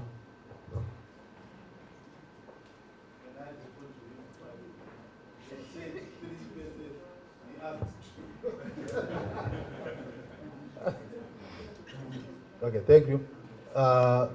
Basically, I did talk of the processes to follow when we are doing a triple P arrangement, where we really need to develop the project to bankability and look at all the aspects of making the project bankable, where You must do your feasibility studies, it must be detailed, it covers all the requirements. You do your procurement, public procurement, it must be done probably by maybe a partnership between the partner and the government. It won't be done by maybe only government. Then in terms of the legal framework, yes, there is a lot that will be covered under the legal framework because it then outlines who will do what. If you are to look at the concessions and the documents to be developed, they'll be spelling out who will do what happens if there is a cost overrun, what then happens issues. They will all be at a legal documentation. So that's basically it. We should, as government, they should make the environment favorable. That's right. And also try and engage private partners. See, private partners, they are there to make money. As long as the project can demonstrate that they can make money out of it, they will be willing to do it.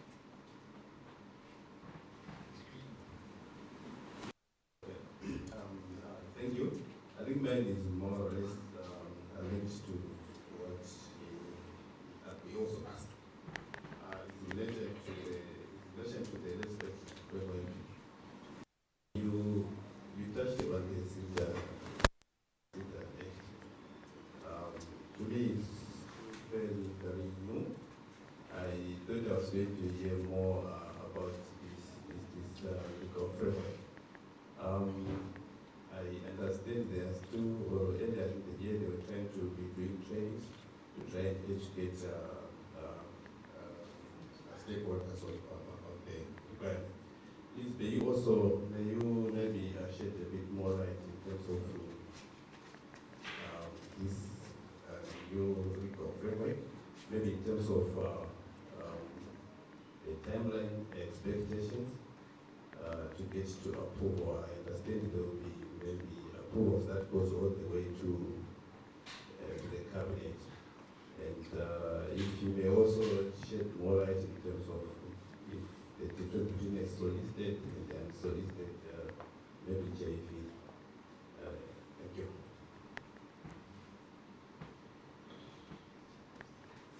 May you please just make the questions very brief? Just a brief one. I once said that when a government engage on some developmental projects, it tends to increase inflation. So what I need maybe is just a confirmation that if a government takes the route of triple P, it doesn't fuel inflation because maybe the private sector will be funding the project and not the other way where the government will have to make payments to the contractors. Maybe those who have some insight in economics can shed some more light on that one.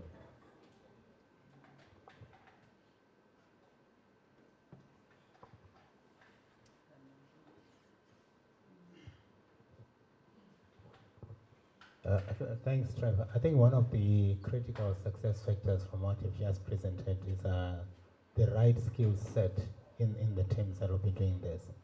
And on the project development, I wanted to find out how government onboards the right skills, maybe looking at from project management, since I speak for PMIZ. Can we have a way that PMIZ can actually partner the government to second the right skill set to help in the project development phase and even the implementation, so that you don't have accidental project managers running those mega projects? Thank you.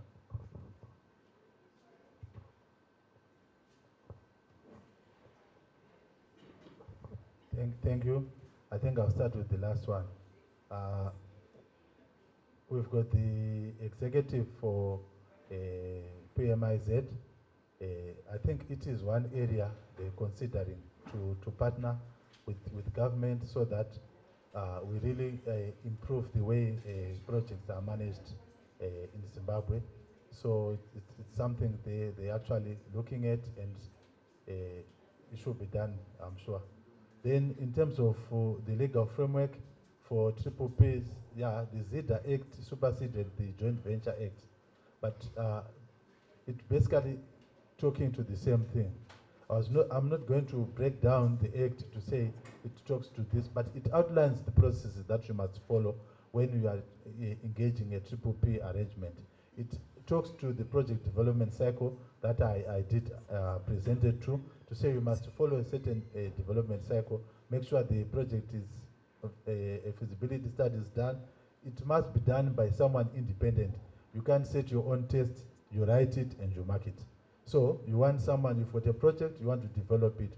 You look for a consultant, someone with the requisite skills, not just one person, it's a whole pool of teams. If you look at the areas I presented, we're looking at the economics, we're looking at the financials, we're looking at the legals and all that. You want also someone who's skilled and experienced in the sector. So that's, in terms of the trainings being done as government, I think they basically trying to capacitate their team so that, as we move forward, we can then be able to implement these projects and crowd in a lot of investors. And yours was what? Inflation. Okay, right. In terms of inflation, I can't really confirm or not to say triple P, they cause inflation. It depends with the arrangement. I did presented a number of different triple P arrangement. If it's a design, build, finance, where the partner is bringing in the finance, or the partner is doing is basically, there's no way it can fuel inflation because they are funding the project. How are they funding the project? They are paying for the equipment, they are paying for the materials, they are doing the actual construction. If it's being funded from a... This is down, it's still here. His contact details are there. Thank you very much.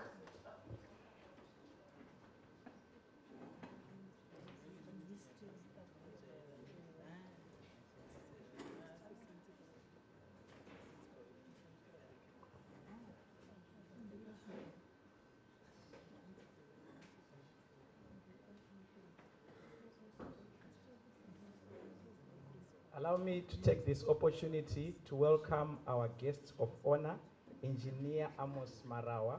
Engineer Amos Marawa is the Deputy Chief Secretary to the Office of the President and Cabinet. Let's put our hands together and welcome him. We are looking forward to his address. I was telling him we have been waiting for him so that even if he comes here and smiles, we'll be satisfied. So we are having his session just after a short break. So we are going to take a short break and we should be back in exactly 15 minutes. Yes, so we'll be back in 15 minutes after the break. For those who have not yet registered, please make use of the link that has been shared to our WhatsApp group. Thank you very much. See you after break.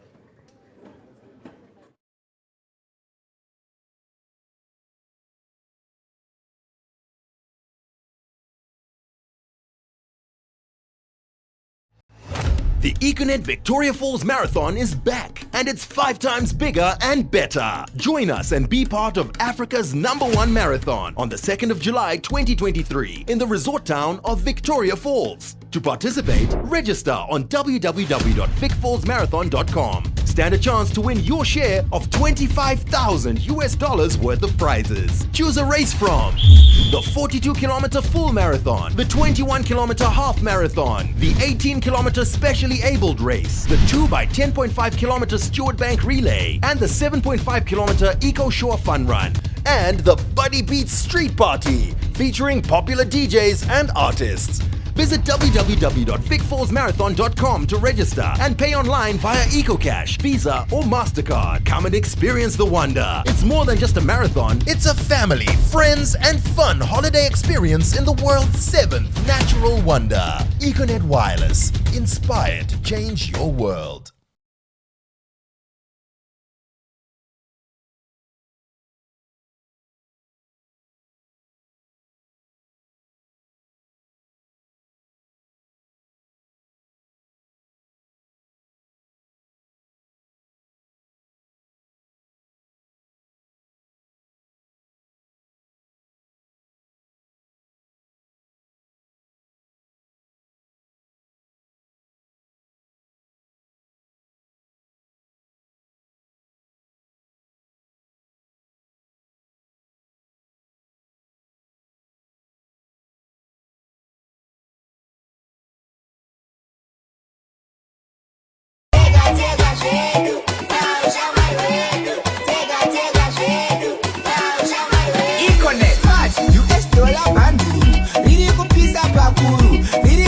kuita ushamwari ndiro rakutora mendi smart US dollar bandulu neyabanganela bolulu beli blind kakulu asike sitaye nukulu kana uchida kufona kutexta kuposta smart bandulu chimbori testa nekuti rinotolasta tega zvedu ushamwari wedu tosefa nekutexta topona nekuposta tega zvedu ushamwari wedu tosefa nekutexta topona nekuposta smart bando rema US bando reushamwari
Are you looking forward to successfully managing your projects across all sectors, from mining, agriculture, IT, financial services, and a whole lot more? Ideal Solutions is the right place for you. We help you attain internationally recognized project management certification training in Project Management Professional, IGEL certification, Business Analysis, or PRINCE2. All this is to enable you to demonstrate your competitiveness through the application of proper project management methods tailored to suit your business environment, which is essential for organizational success. At Ideal, we take you through application process, training, bootcamp, and final exams. To enroll, email us on info@idealsolutions.co.zw or simply visit our website www.idealsolutions.co.zw. Ideal Solutions, the right place for you.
Thank you. We're still welcoming the ones that are pitching from the other two groups.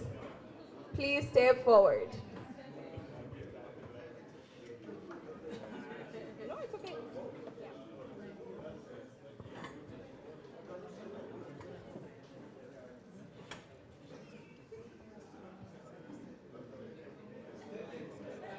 Nice one. Are you also pitching? Please come forward. Nice one. Please come on stage. We have room for everyone. Thank you so much. So we just need you to present. You're going to tell us the name of your group. You're going to pitch for 30 seconds. I'll have a timer counting down. And the group will stand and sing. So which one is the group that he is representing? Please stand in solidarity.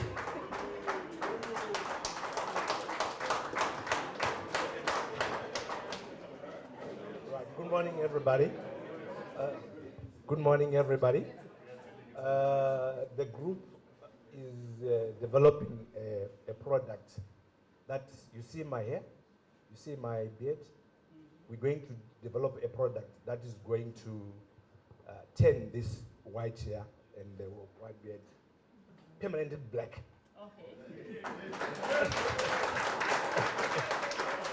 So our promotion song goes like this. The name of the product is called Permanent Young. Yes.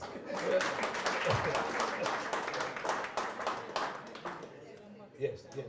So our promotion song goes like this.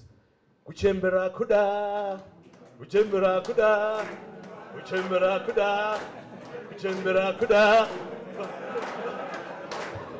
Nice, thank you. Excuse me.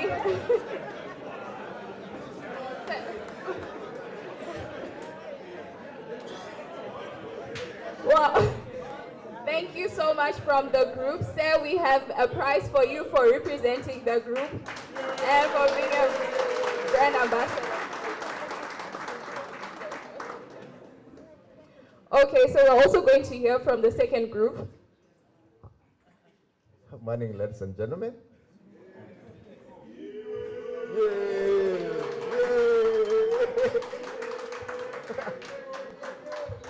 Our team name is synonymous with the environment. We are Team Kapenda Baby Shark. Yay! We have a simple demonstration of our renewable energy solution, and we want to take you through that.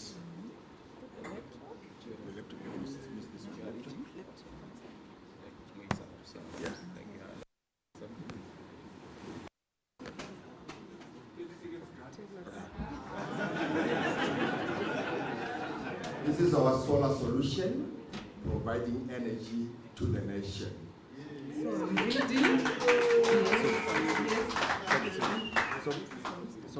Activate power, power. Activate power, power. Negative baga. Negative baga. Oh, activate power. Activate power, power.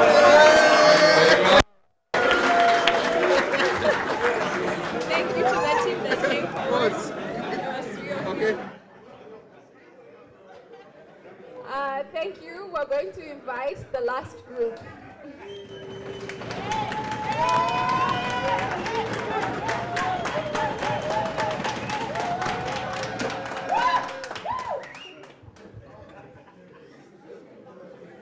Good morning. Our group is the Green Energy.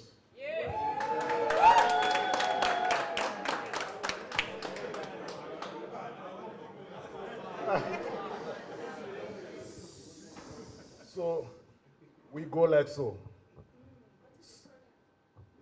Our solar power.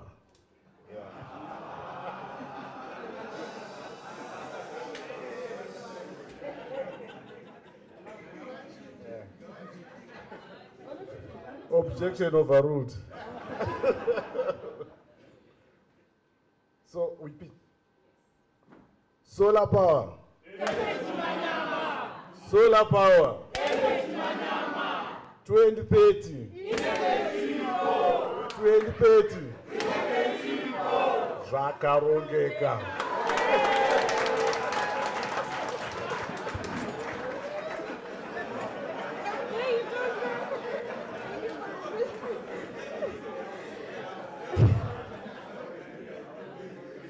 Thank you so much. I think in terms of invention or originality, there's only one that should have created an opportunity in the market that does not exist, which should be the product. The product that makes your hair permanently black. But we also need to understand feasibility. I think we had a whole presentation about, is that feasible? Does that But thank you so much for participating. A round of applause once again. Thank you very much. I love it. Samantha has got the prize.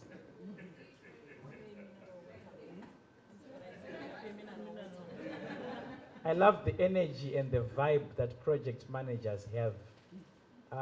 I'm excited. Yesterday on Ike's keynote, one thing that I picked, he emphasized about is that Africa's narrative must change. He says projects have got problems globally, but when they say African projects have got problems, it's like they are singling out Africa. And Ike has got a global experience, so if anyone else says it, it might not make sense, but for Ike, who has been in London, who has been in the States, running all those projects, it does make sense. So our narrative must change.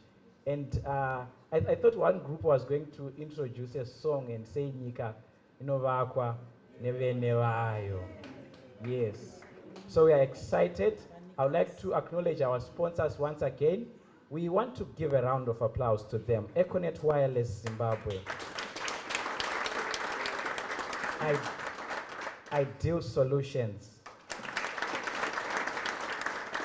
Nyaradzo Funeral Services. Wildell Bricks, Mr. Munginga. Sage Hill Business Solutions. Muruane Consulting. Thank you very much, our sponsors. You make this event to be possible in the hyperinflationary environment. Thank you once again. I would also want to acknowledge once again, PMI board member, Ike or Ike, Memory, our chapter president, and Mary, our regional mentor. So without further ado, would want to introduce our guest of honor, and I am privileged to invite the chapter president, Memory Gwena, to introduce our guest of honor. Memory.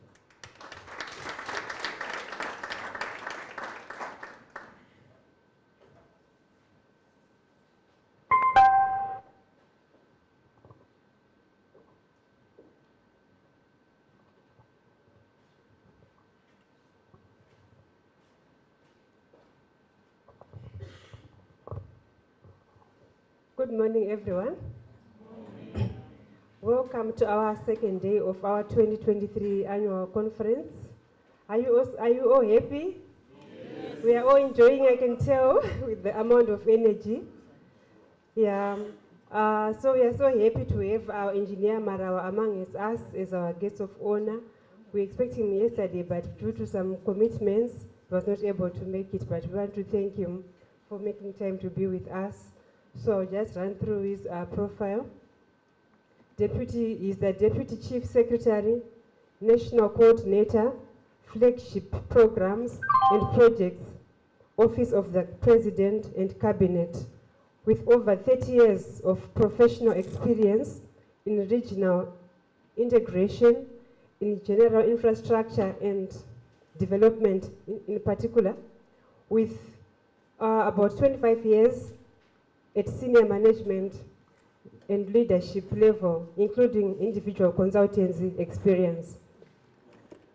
He has in-depth experience formulating regional policies and regulations, project planning and preparation, and detailed technical design studies, administration and management, implementation, monitoring and evaluation. And Engineer Marawa is got the ability to provide excellent intellectual leadership to professional staff in conceptualization, preparation, peer review, and implementing communications and visibility plans, and his extensive hands-on experience in resource mobilization and working and dealing with a wide range of donors and financial institutions. Engineer Marawase, welcome and thank you.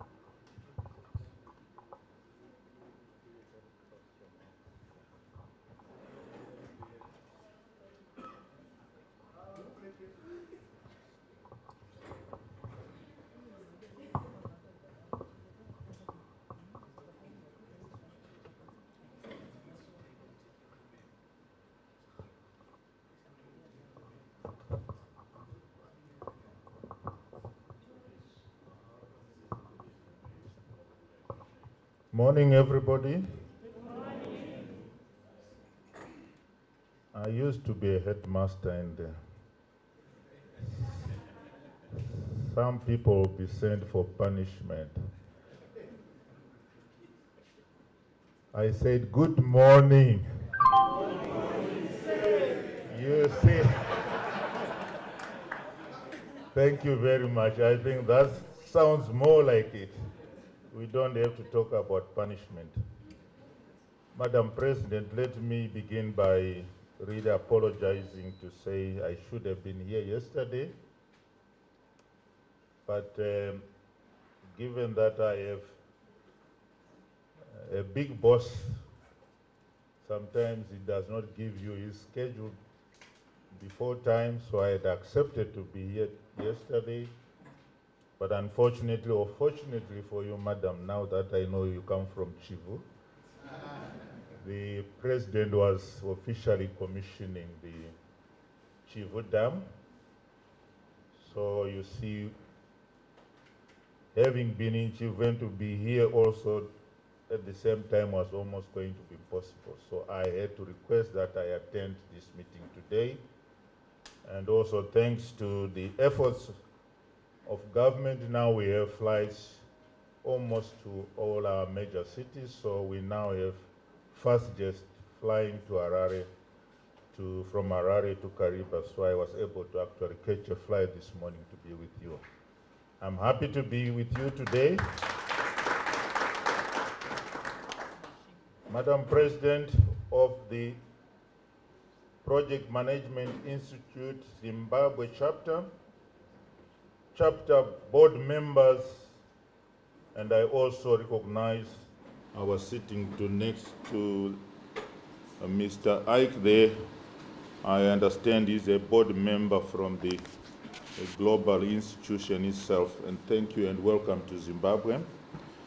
PMI volunteers, project managers, I understand all of us here have something to do with project management or something similar to that. But I'm not a project manager. I hope I will be able to talk some sense or something that makes sense to you. Business leaders, practitioners from all sectors of the Zimbabwe economy, invited guests, and let me also acknowledge sponsors. I hope they are represented here. They've just been enumerated. Ladies and gentlemen, I am honored and privileged to be invited to the 23rd annual conference of the Project Management Institute PMI Zimbabwe chapter, which is being held here in this beautiful resort town of Kariba. I am pleased to note that the theme of this conference is project management, driving economic growth in Zimbabwe.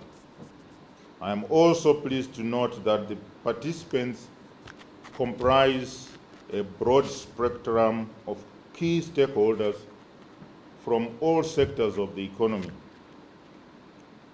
In this regard, our discussion should align the priorities of project management to the national priorities in the National Development Strategy 1, popularly known as NDS1, so that they speak to each other to achieve equitable growth in our economy towards the attainment of our Vision 2030.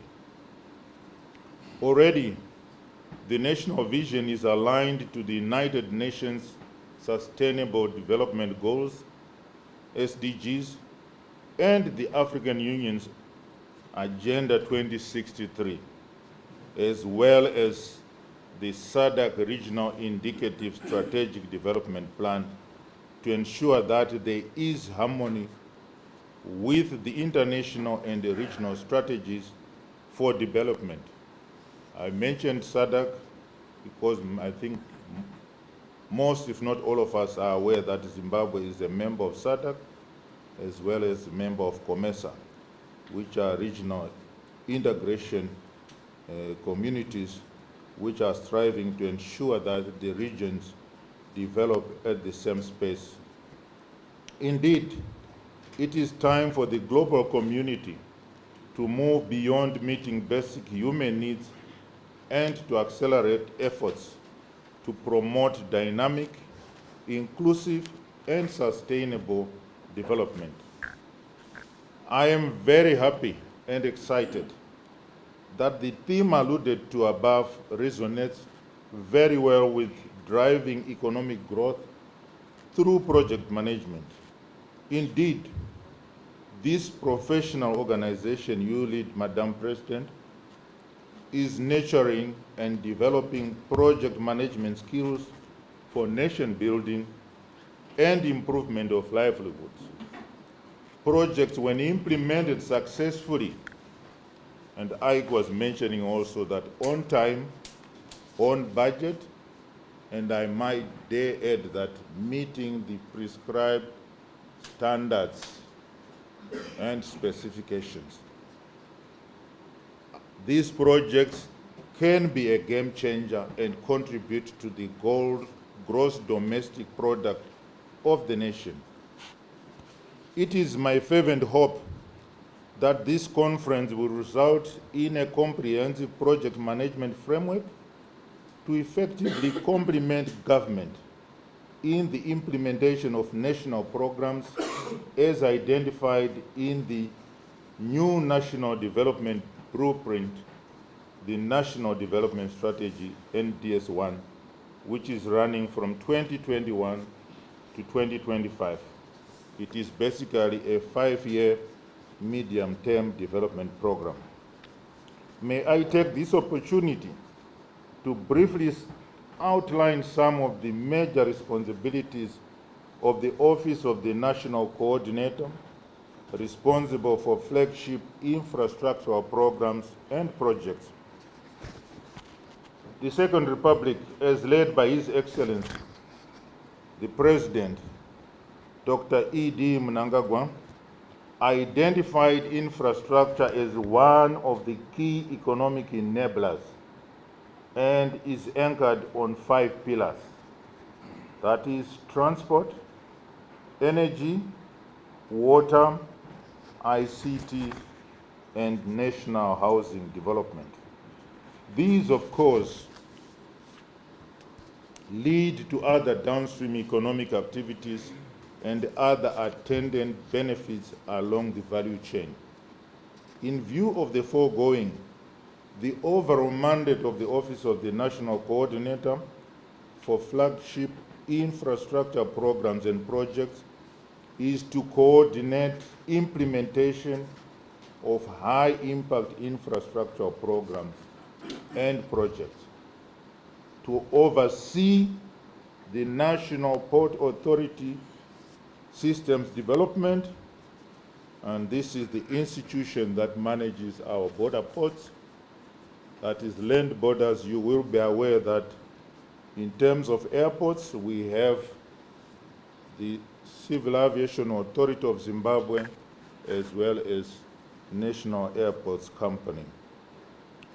The other responsibility is to work together with provinces in the strategic planning, implementation, coordination, and management of infrastructural programs and projects in a coordinated manner, guided, of course, by the national development plans. In carrying out this above stated mandate, some of the activities performed by my office include the following amongst others. 1, to provide technical leadership in supporting the formulation, implementation of high-impact flagship infrastructural programs with the line ministries as well as projects in provinces, in consultation with the ministers of state for provincial affairs and devolution. 2, to coordinate the stakeholders' efforts during the implementation process, and to hold on-site meetings to collectively deal with emerging challenges and strategies and policy issues. And lastly, to oversee the quality and logistic issues during the implementation. So in a nutshell, those are the activities undertaken through my office to ensure that we facilitate implementation of the infrastructure projects and programs. I just also maybe just to explain to yourself that our office is not the one that actually implements projects. Projects are implemented by line ministries. What we do is use our convening powers to ensure that all the line ministries that may be relevant as part of implementing stakeholders, that they all come and put their shoulder to the wheel as and when they are required to do so. You can imagine permanent secretaries are equal. If you have a project that involves 3 or more permanent secretaries, none of the permanent secretaries can actually command or give instruction to the other. And it may actually end up causing a lot of confusion. That's where we need to come in and put some order in the house. Madam President, the holding of this conference here in Kariba comes at the backdrop of the successful completion of the upgrading of Kariba South Power Station Units and 7, which actually put additional 300 megawatts into the national grid. I understand you had a tour of the power station. I'm not so sure whether it was yesterday or on Wednesday, and it was yesterday, Wednesday. And I'm sure you are now part electrical engineers. When we are in need, we should be actually checking from the register who was here so we can put you on duty. Of course, the implementation of this project was done by the Second Republic, working closely with its parastatal ZESA, with funding from the Chinese, who are our all-weather friends.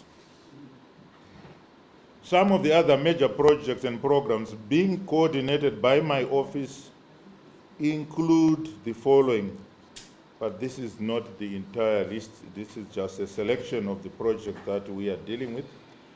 Upgrading and modernization of Beit Bridge, Forbes and Chirundu border posts.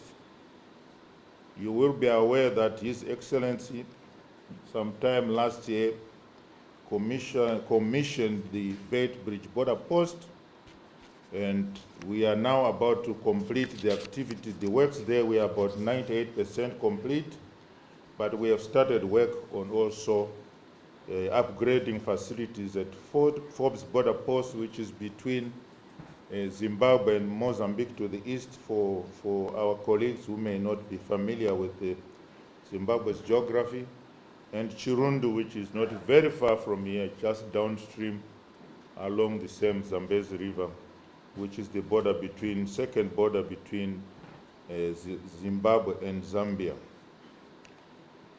This upgrade will lead to enhancing ease of doing business and increase volumes of commercial goods across the ports of entry, which will also reduce costs, the cost and time spent at our border posts, and above all, it will improve the convenience for all the travelers that are concerned. We are also facilitating the implementation of the Gwai Shangani Dam, which is a project in Matabele North, whose main aim is to supply potable water to Bulawayo City, which is 250 kilometers away from the dam. So there's going to be a pipeline linking the dam and the city of Bulawayo, coupled with the water treatment plant that needs to be constructed there. We are also doing a Tugwim course development program to unlock the potential of the dam itself. Most of you have listened to presentations either on social or media or on TV or newspapers, to the extent that the dam itself was completed some time ago, but the water is just standing there and we have not put it to much use. So we are now putting the anterior programs to deal with irrigation supply of water to the lower veld, as well as development of tourist facilities and other amenities around the dam. So the combination master plan has already been adopted by government, and our office is facilitating its implementation. We are also facilitating other dams like Chifu Dam, which I've mentioned, which was just commissioned yesterday. It has 4 components: the dam itself, water supply to Chifu Town, and the issue of fisheries in the dam, as well as irrigation. We already have 120 hectares under irrigation, involving the communities that were actually displaced by the dam itself. We have Turi Manyange Dam in Mat South, Kunzi Dam near Harare, Silver Stream in and Dande Dam, which are all in Mashonaland East and West. Runde Tende again in Masvingo, with main aim to supply water to Beit Bridge and beyond across the Limpopo to South Africa. On the energy side, we are excited that we are almost commissioning now units 7 and 8, each one contributing 300 megawatts into the grid. We hope that Unit 7 will be commissioned in July by His Excellency. We are at the last phases of doing the technical commissioning before the forthcoming political commissioning by His Excellency. Most of you have traveled or have heard of people who traveled on the Harare-Masvingo Beit Bridge Highway. I must hasten to say we have now gone beyond 460 kilometers that are open to traffic, and I think you can applaud. You are allowed to applaud for that. I talked to a few colleagues who were saying, yes, they drove here, but the road could be better. I'm sure most of, I cannot witness to that because fortunately I came on the flight. But the good news is that the same contractors that are working on Beit Bridge Masvingo to Harare have already been commissioned by government to cross over, to start from Harare to Chirundu, which I've just mentioned. In fact, they've already submitted their plans, which I'm sure by next week they should be approved, and we should see graders and bulldozers start working their way on this side. We are not only dealing with this Beit Bridge, Bulawayo, Victoria Falls, I'm sure some of you may have driven along that road in the recent few days or weeks. We are already working on that as well. Harare to Nyamapanda, we are in the process of talking to possible contractors who can work on that. The good news also is that from Harare, Gurue, Kanyemba, we already have a contractor that is working on that. So we are covering all provinces in line with the mantra that we leave no one and no place behind. So the Second Republic is actually delivering on this program. On the airport side, I'm sure Ike landed at Harare International Airport. At least you can ask him, those who have not been there. And that terminal building is an expansion program. Currently, we are 2.5 million. We are upgrading it so that the capacity will be 5 million. And it's also going to be commissioned in July. So the Second Republic is really working very hard. Madam President, it goes without saying that project management is at the epicenter of the Second Republic's development agenda, wherein the actual implementation closely monitored for quality, timeliness, and timely interventions to ameliorate any challenges that might hinder or stall progress. Organizations such as PMI come into the fore in terms of research, development of modern strategies to ensure that programs and projects achieve their intended objectives. It is the Second Republic's emphasis that programs and projects be implemented and managed with a view to tracking and documenting their contribution to the national economic growth, job creation, and enhancing inclusive and sustainable citizen livelihoods, as well as contributing towards the GDP growth. I hope the conference will do justice to the foregoing. Madam President, with these few remarks, it gives me great pleasure to declare this conference officially opened, and I wish you fruitful deliberations. Thank you very much.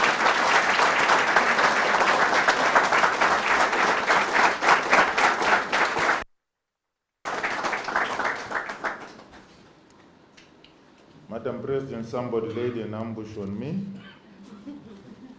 and I think Ike was part of that strategy, and a few others. And by the way, congratulations to the group that invented the permanent black hair.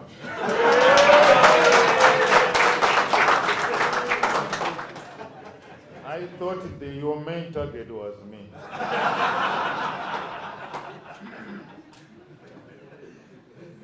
But I'm not sure you are going to succeed because the gray hair is actually falling off. So you may need to rethink your product.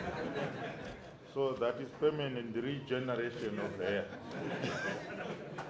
I was saying I've been ambushed, Madam Chair, simply because I'm told I also need to do some presentation. And let me say I've just been handed over that presentation as I was boarding, so I hope I will understand what is in there. Who can help me with the setting up?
NDS1, the one I also mentioned earlier in my opening speech. We talk of Vision 2030, and sometimes people don't realize when we started talking about Vision 2030. This was launched in September 2018, and the Vision 2030 is to attain an upper middle income society by 2030. I think it's obvious. But what's not obvious that when it was launched, it was to attain an upper middle income economy. Did we realize this change? Or we had not noticed it? Or we think it's actual semantics? It's not semantics. What is the difference? Maybe.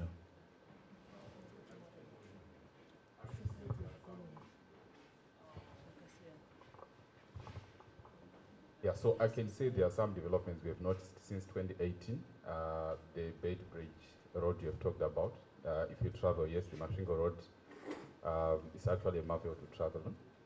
Then you have also told us they are going to extend to Chirundu, which I think is a reality, because if you go the Mashingo route, you actually see people doing some work there. Then the upgrade of the airport, like I mentioned. Then there are also the dams that you have also mentioned, the projects that are running under your office. Although I had a question on one of them at the end, maybe I can also take an opportunity to just check if there's a timeline for the Kunji Dam. I'm sure we've heard about it for quite some time, and being a Harare resident and the water problems we have there, we are expecting that maybe by completion of that dam, those problems might disappear, or it might alleviate the problem. Thank you.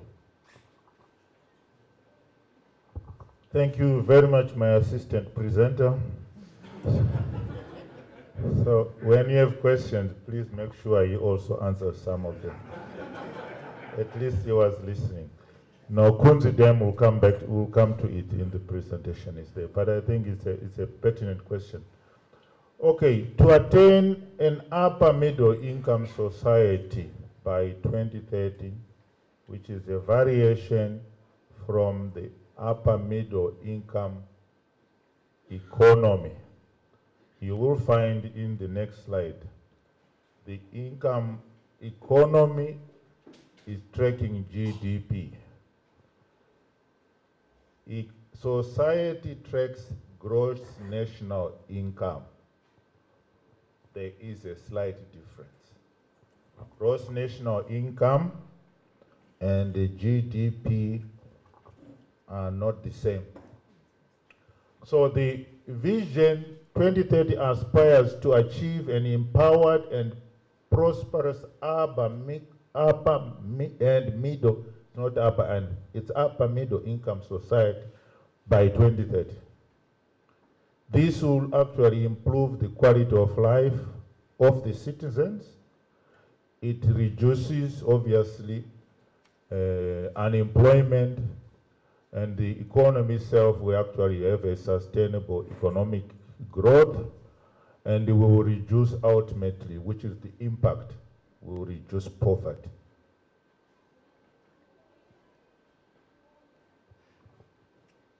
So the strategies or the ways and strategies that have been adopted by government to achieve the Vision 2030. We started in 2018 when it was launched, but for the next 2 years, that is 2018, 2019 to 2020, we had a transitional stabilization program, which was aimed at strengthening key priorities that form the foundations for the implementation of the medium-term plans. I also alluded to the issue of the 5-year medium-term plan as I made my speech, which is NDS1 and the NDS2. NDS1, which is 2021 to 2025. NDS2 is 2026 to 2030. But before we had to embark on those, we need to do some quick activities to stabilize the economy, which is bullet number 2. It sought to stabilize the macroeconomy and financial sector. And also, given that within these 3 years, basically, progress was made, which included the fiscal consolidation, monetary policy restoration, and exchange rate stabilization. I think most of you, if not all, will agree that 2021 was the best year in terms of our inflation and exchange rate stability. What happened before and what has happened now after, we are having challenges. I'm sure the last 2 weeks, everyone, including myself, we have been crying in terms of the volatility that we are experiencing. But one group, specifically the third group, they ended with a slogan, Sakarongeka. I hope you have belief in that.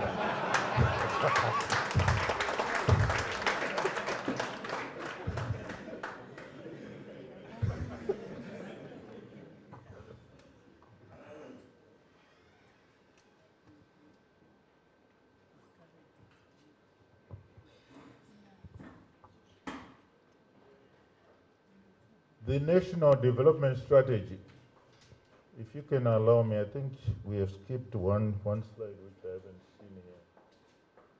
Okay. We were talking about the upper middle income society, where we are aiming ourselves to be. So, in the middle income bracket, we have a diversity of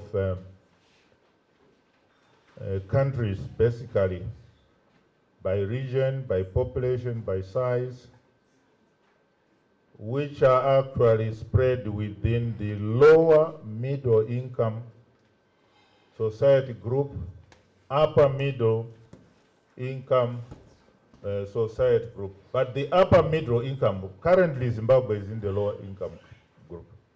That's why we are aspiring to actually go to the higher level. So it means we should, as a person, the total income of the country divided by the population. That's why we are not talking of GDP.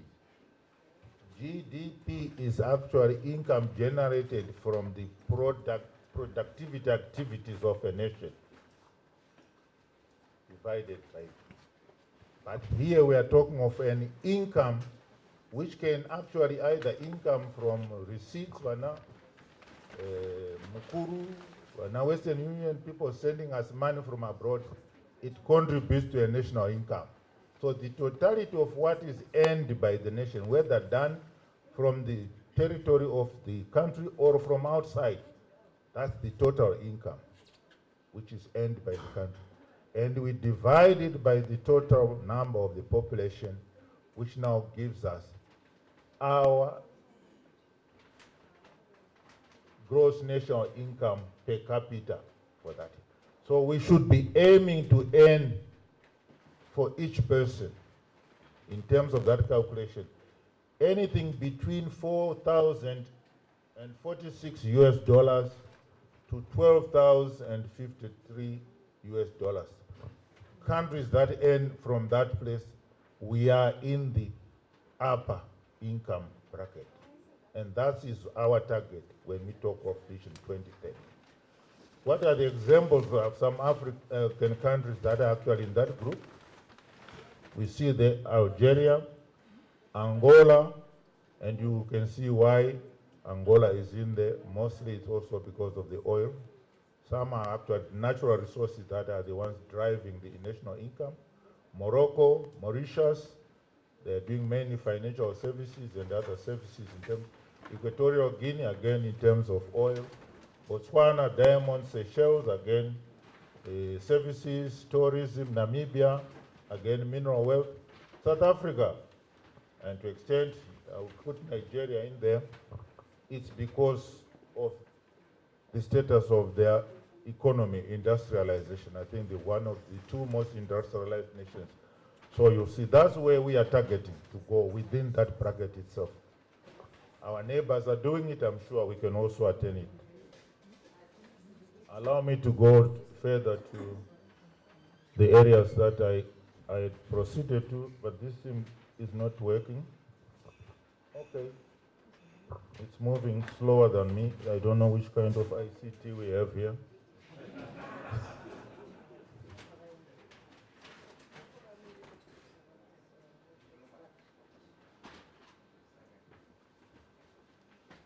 Okay, we were talking of the strategies that were adopted by government in order to achieve our Vision 2030. And we're saying now, national development strategy, as I mentioned, is running from 2021 to 2025. The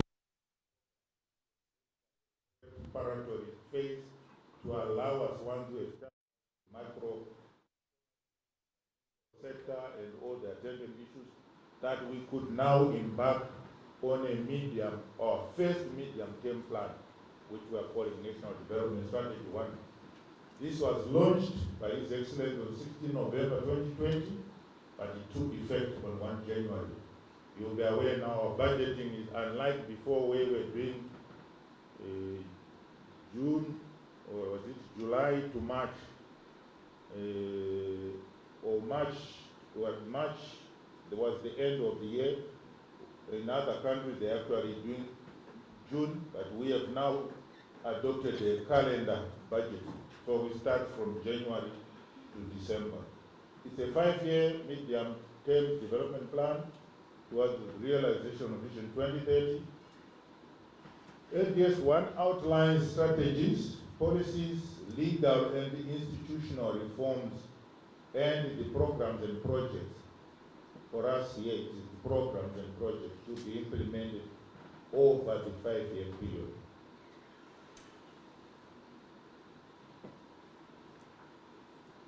The trust and guiding principles. Somebody saying that's, I don't know which group, but I think you were on point. Our main thrust is that we leave no one and no place behind.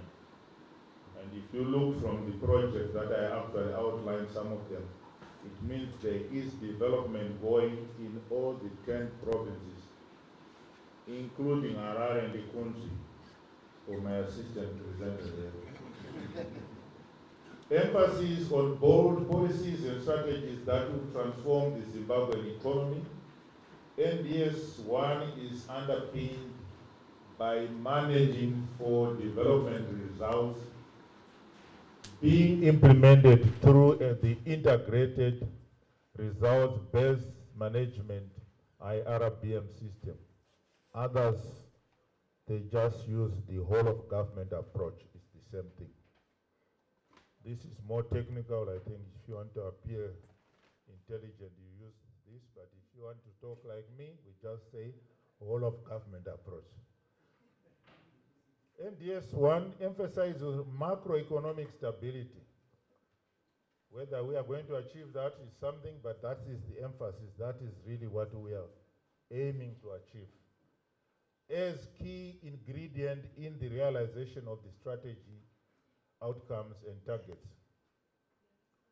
It is built on the successes realized under TSP, as well as addressing the TSP challenges and unfinished business. TSP was just too short, 3 years, 3.5 years basically. So what we started, some of it we carried on within the NDS 1. And the NDS 1, as we said, is underpinned by a robust monitoring and evaluation framework. We have a whole minister actually carrying out monitoring and evaluation of government programs. Many times on TV, you've seen Minister Joram Gumbo visiting projects. That's what he's actually doing, and reporting to cabinet to say, are we on track, where are we lacking, and what needs to be done. In fact, we have a famous 100-day cycle where each 100 days we have priority projects that are presented for implementation by cabinet, and at the end of the 100 days, a report has to be made whether we have attained or gone beyond. If we have not, what could be the problems and what should be the solution. NDS1 is arranged under 14 national priorities, and they have outlined them here. We have economic growth and stability. We have food and nutrition security. Now, these priorities are actually spearheaded by thematic working groups, which means there are ministries that are actually participating in each thematic priority area. They have a chair and a co-chair, and we also have other public institutions and social society also participate in there. If I can ask, maybe it's a given, which ministry would actually lead the national economic growth and stability? Who wants to guess? Yes? I think I saw you participating in one of their meetings there. Can you tell us which one is doing food and food nutrition? You see, we have somebody, an assistant presenter number 2. Under infrastructure, who wants to guess?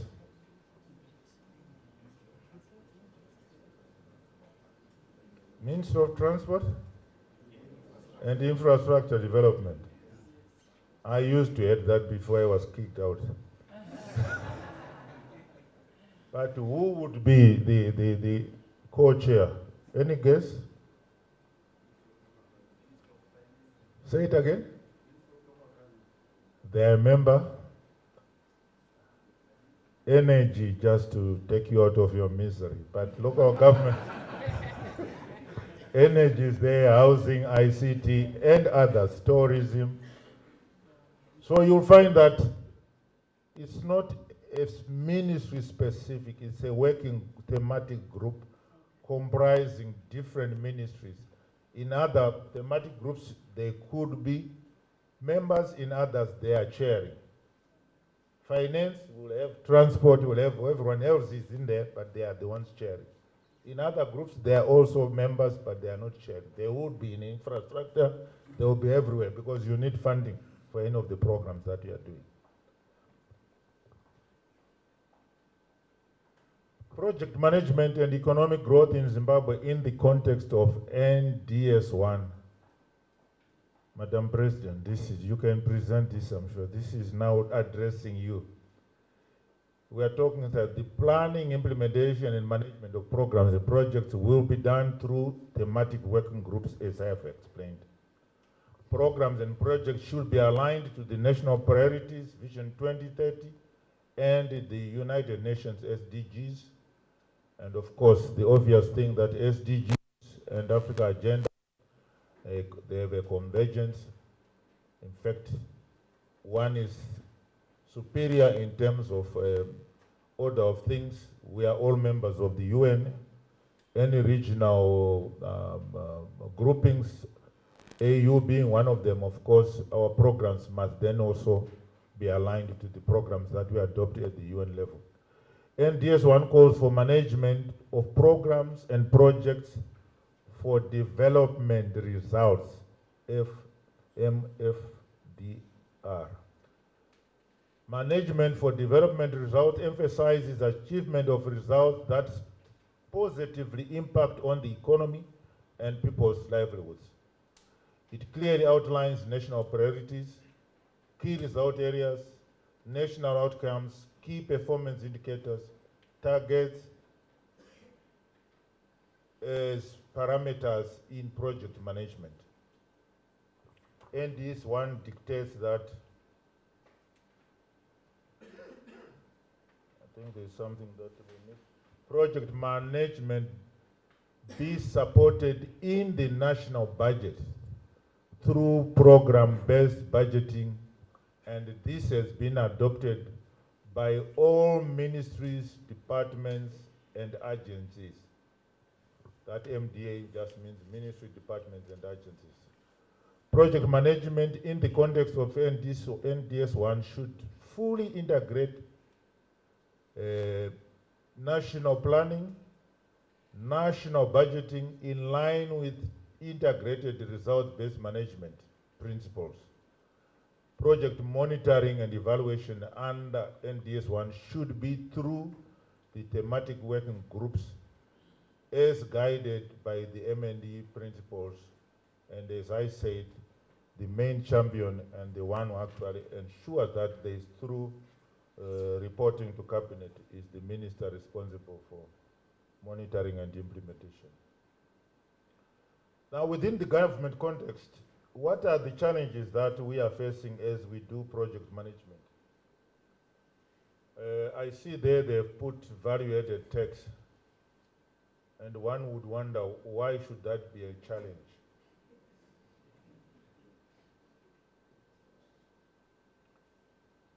We are implementing what we call a cash budget. Previously, you'll be given your budget at the end of the beginning of the year. The money is there, you start implementing and you go and you proceed.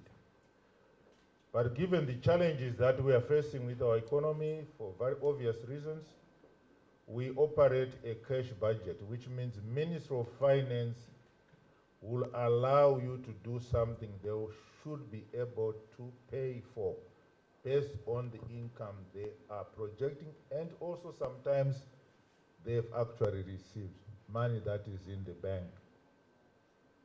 So you may have on your budget that you want to do Kunzi, dam, it's budgeted this year, but you cannot just go out as permanent of lands and water, agriculture.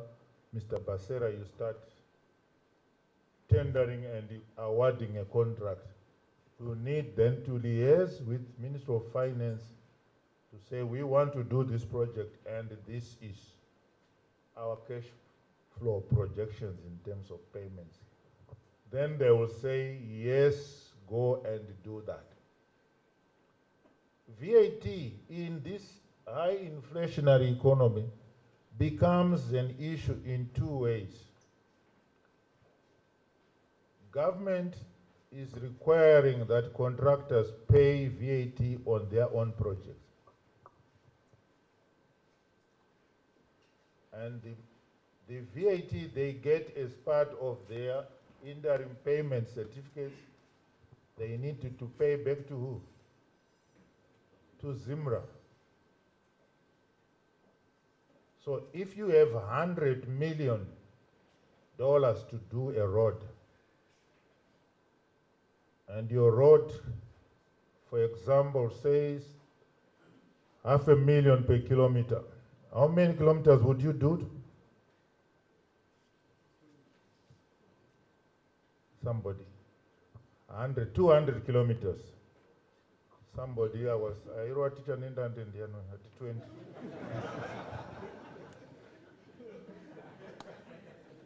Now, theoretically you could do 200. But if your VAT is 20%, it means the working capital actually for your roads is 80 million, isn't it? So the question is, of course, there is international standards for accounting, which we also appreciate. But in terms of getting value for money, we have money in the budget that actually is not working money. It's money that we are just doing book entries. On a cash basis, cash budget. Some, if not most of our projects are behind in terms of payments of what? Of the IPCs. But Zimra dictates that once a certificate is certified by you project managers, for Zimra they are saying the contractor has realized revenue and they need their money. They will come knocking to say, give us our VAT. Whereas he has money on paper, but the actual money is still sitting with the same government that wants to collect. Huh? So this is the problem for you project managers. That's what why I'm mentioning it to you. So when you eventually pay an invoice and you still have a backlog, the contractor finds out that the account is garnished. You realize that? His account is what? So we have paid him, but before he gets it, we have taken it back. And your project suffers. And as a project manager, you are trying to make sure the project is implemented. It's a problem that we have. We are discussing to see how we can do it. But sometimes you realize that now finance will just give you money to pay the VAT if they don't have money for the actual IPC. So to prevent the accounts being garnished. Okay. So you're wondering why is that VAT a problem? Now you see this is, and I'm sure some of you are managing public government programs. Coordination, planning, sequencing. I don't know why they put it here. Okay. Now they are saying that activity needs to be done properly within the line ministries. They are ones, I said, they are the ones implementing. But what you see here is an example from Ministry of Transport. We have a road being constructed. Fortunately, it's not happening on Harare Masvingo Bait Bridge. They have done proper sequencing. But the example given there applies to many other projects, where you find that we have planned to dualize a road from the capital city to a provincial city called Marondera, which is about 70 or 80 kilometers away. In the budget, we got money for the actual road construction. But in terms of planning, we also have got bridges that need to be done as we cross a number of rivers. But when you are given money, Minister of Finance prioritizes, they give you money for the road, not for the bridge. And those who have gone to Marondera, to Mutare have seen it. When you pass Melfort, you have to go back. You come along a dualized road and then you go back over the bridge and you try to go back. So it's a problem. But it may not necessarily have been Ministry of Finance. It could have been the planning by Ministry of Transport. Bridges normally take longer to construct than the road itself. They should have started by building bridges, and the people would be watching to say, these people they're just building a bridge and there is no road. Not knowing there is some logic in madness in actual fact. So this is the issue they are alluding to say, look, we need to do coordination, planning and sequencing. Funding, I think it's tied up with the issue of value-added tax, but in a different way, to say our projects are taking too long because of lack of funding. Most of our projects are actually running behind in terms of implementation because most of our contractors are not able to carry the burden of non-payment through their own resources. Very few companies have that capacity. So they need to be paid timelessly on their IPCs. Otherwise, once they have submitted an IPC, they cannot buy diesel, they cannot buy material, they cannot buy aggregate. The work stops and the people are just idling, the machines just sitting around, claiming PNGs, preliminary and generals. Running but going nowhere. Nongomgombo mutsa magreda uti asastike. Wobika sadza, wojga. So funding is an issue. We are mentioning it, but we also realize the problem we are facing because of other challenges, sanctions and so forth. But this is the environment our project managers are working under. and they need to be dealing with those issues. Delayed payments, same thing. Price variation, exchange rates. We remember September last year when Minister of Finance said nothing is being paid until we do due diligence on everything. Again, because the prices were changing. I remember a talk where somebody was saying, I don't know what we are eating here. I think they were at Elephant Hills, and they were saying a breakfast costs the same as buying a goat. I think the breakfast was costing $30, and the goat was also the same price.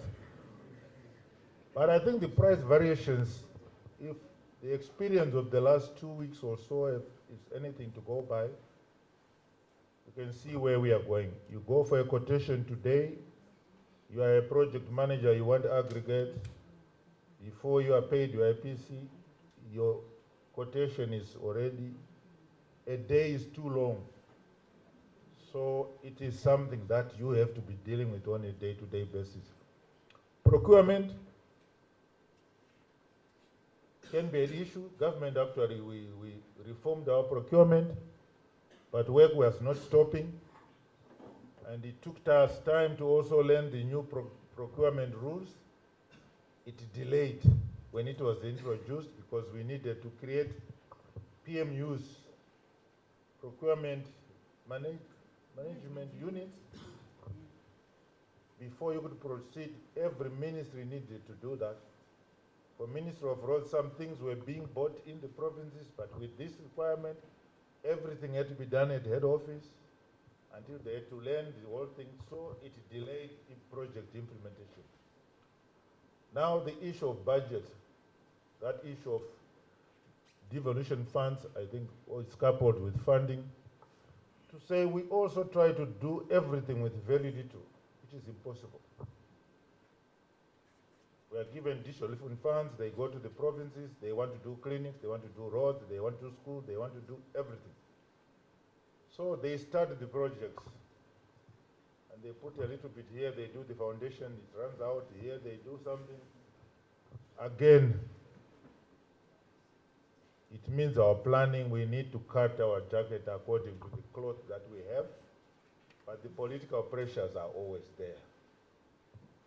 My school is more important than his school, which is more important than mine, so everybody wants a piece of the cake.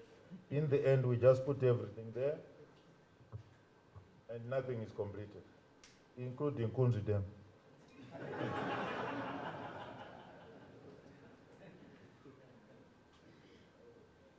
Now this thing is not moving again.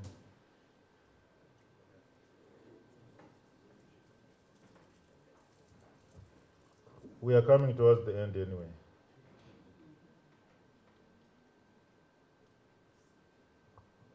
I think we jumped something.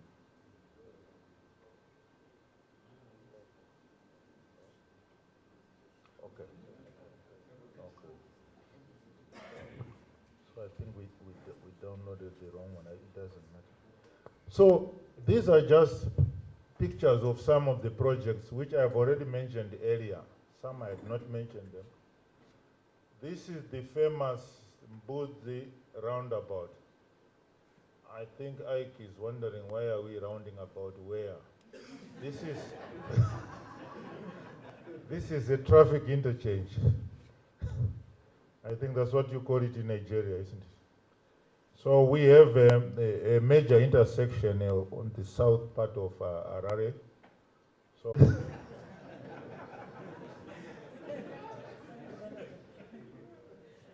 airport side, I mentioned that we are going to go. This is the old airport as it stood. But to the right where you have that big aircraft, I think it's written Air Zimbabwe, it's no longer flying that one. We have a smaller one.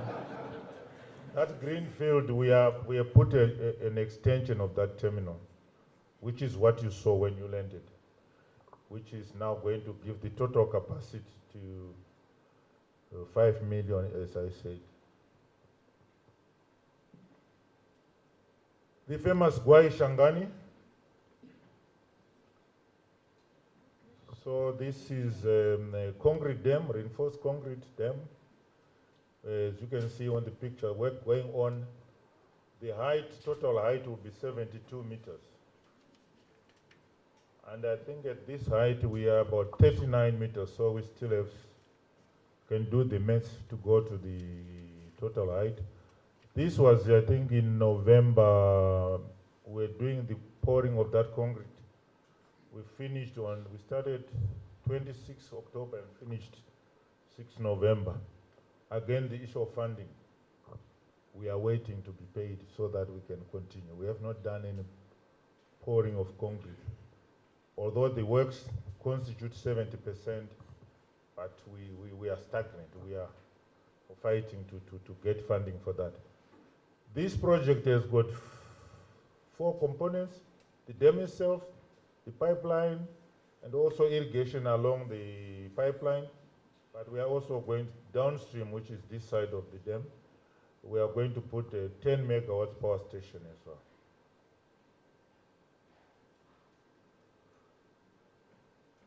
We had a cyclone Itai, which actually devastated major parts of our eastern province, Manicaland.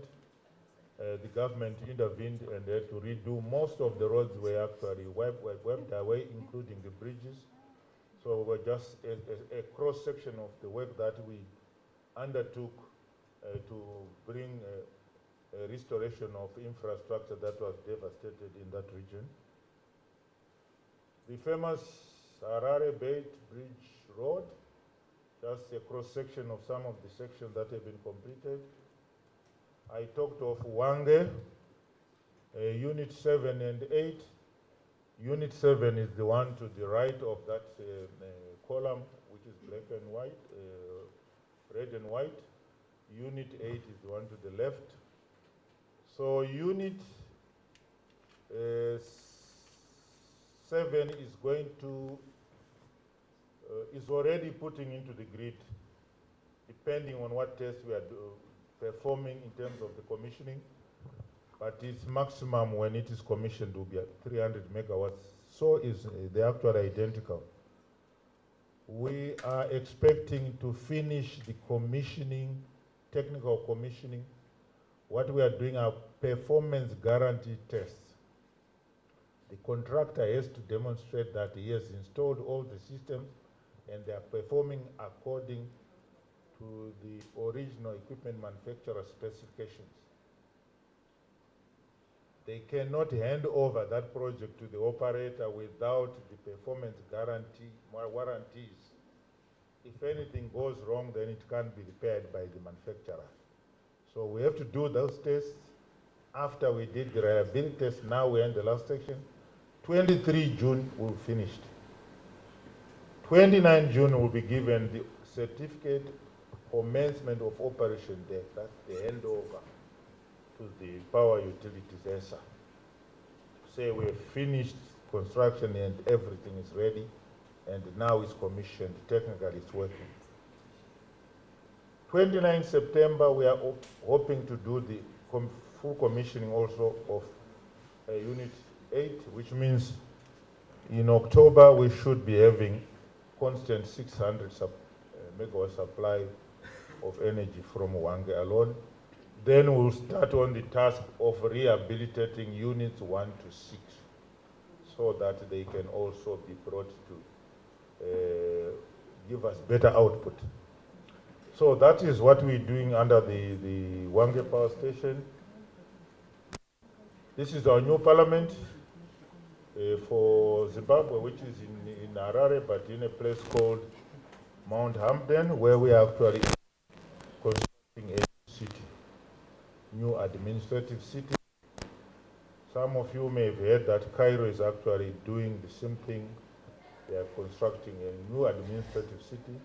We are working with the Egyptians to try and also learn from them as we do the new city. But the anchor project there is already operational. It was commissioned already by the president. Somebody was mentioning Kunzi, and this is Kunzi. This is a rock-filled dam. It's not like Guaishangani. So we are actually dredging on the riverbed where we are starting the foundations. So excavations are going on. And if you look closely, there's somebody who is there who looks like me. So it's not something photoshopped. It is ongoing. We are about already 30% in terms of volume of work done. So water should be coming soon. But I'm not so sure that the current water problems are really to do with it's some of the capacities challenges that we are having with our local authorities. I think the Chiveros and Dawenderos have enough water, but they just need to ensure they rehabilitate some of their water reticulation infrastructure. So, after having spoken about the challenges, what is the way forward? As we march towards the Vision 2030, the obvious thing is that the second program, when we are doing the midterm review now, we are also thinking what will come in the second midterm 5-year program from 2026 to 2027. But we hope with the midterm review that is ongoing, we should be able to adjust and ensure that we attain our targets as we had planned them. Where we can't, for whatever reason, then we have to carry those forward and adjust and try to accelerate so that we still won't miss our targets in 2030. So we need to be dealing with some of those issues. Improve capacitation where it is necessary, either at project management level, procurement, all the issues that we mentioned earlier, expedite procurement processes, timely disbursement of funds, and the whole of government and society approach should be enhanced, focusing on us as the office of the President Cabinet, that we should then be driving to ensure that we adhere to the working methods that we adopted under all of government. In conclusion, our programs and projects should embrace the following mantra as enunciated by His Excellency.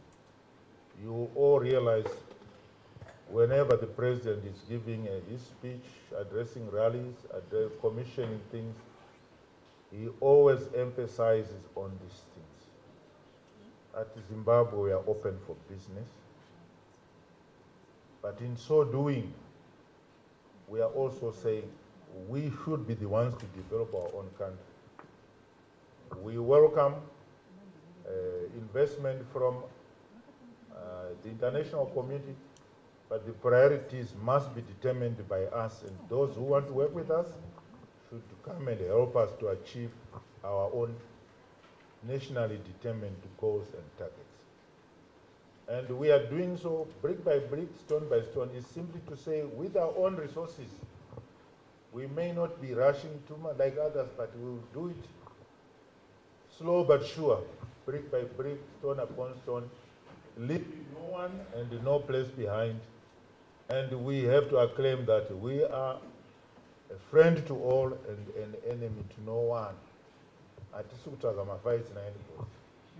We are a peace-loving nation. Thank you very much.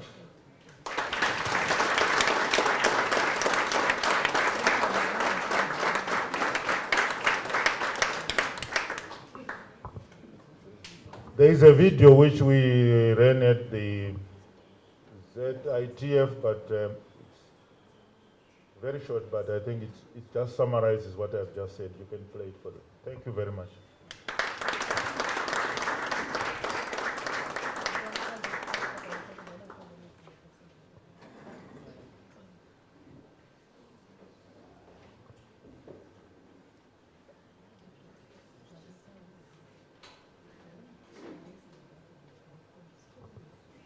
It's supposed to be connected to the speakers, please. Yes.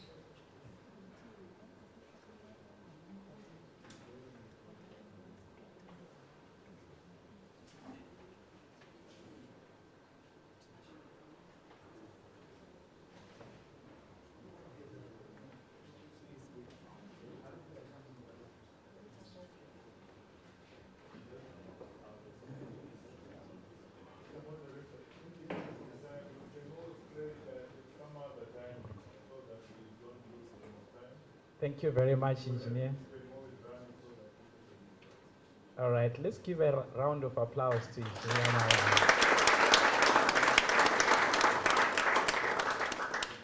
I think IQ can agree that there are a lot of success stories, at least from Zimbabwe.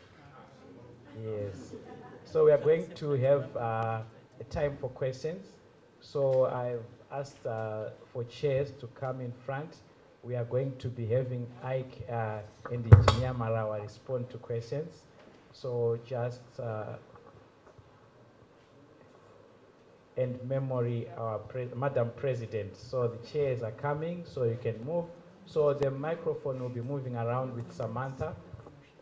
So if you have any burning questions, is not, yes, I knew it. Our first question.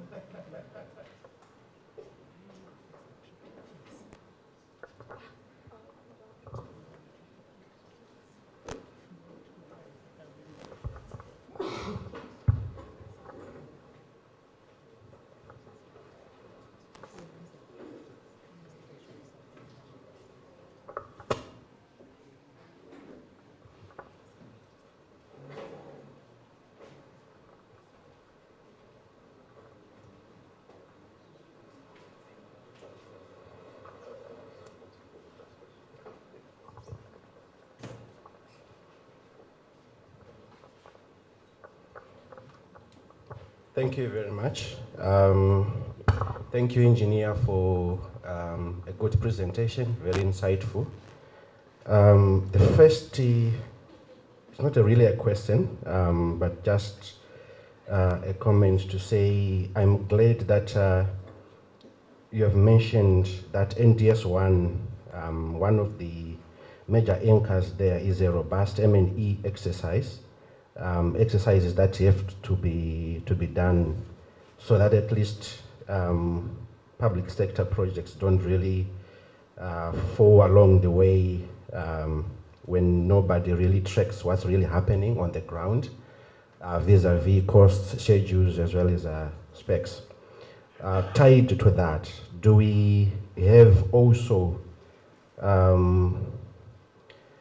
I don't know, for maybe lack of a better word, I would say after the M&E exercise is done and we have got the results, are there consequences for non-performance? Do we have rewards? What exactly happens after that? Then the second question is when you were introducing the Vision 2030, I'm one of the people who had not noticed the change, actually. Then the question would be, what necessitated that change from upper middle economy to upper middle society? Thank you.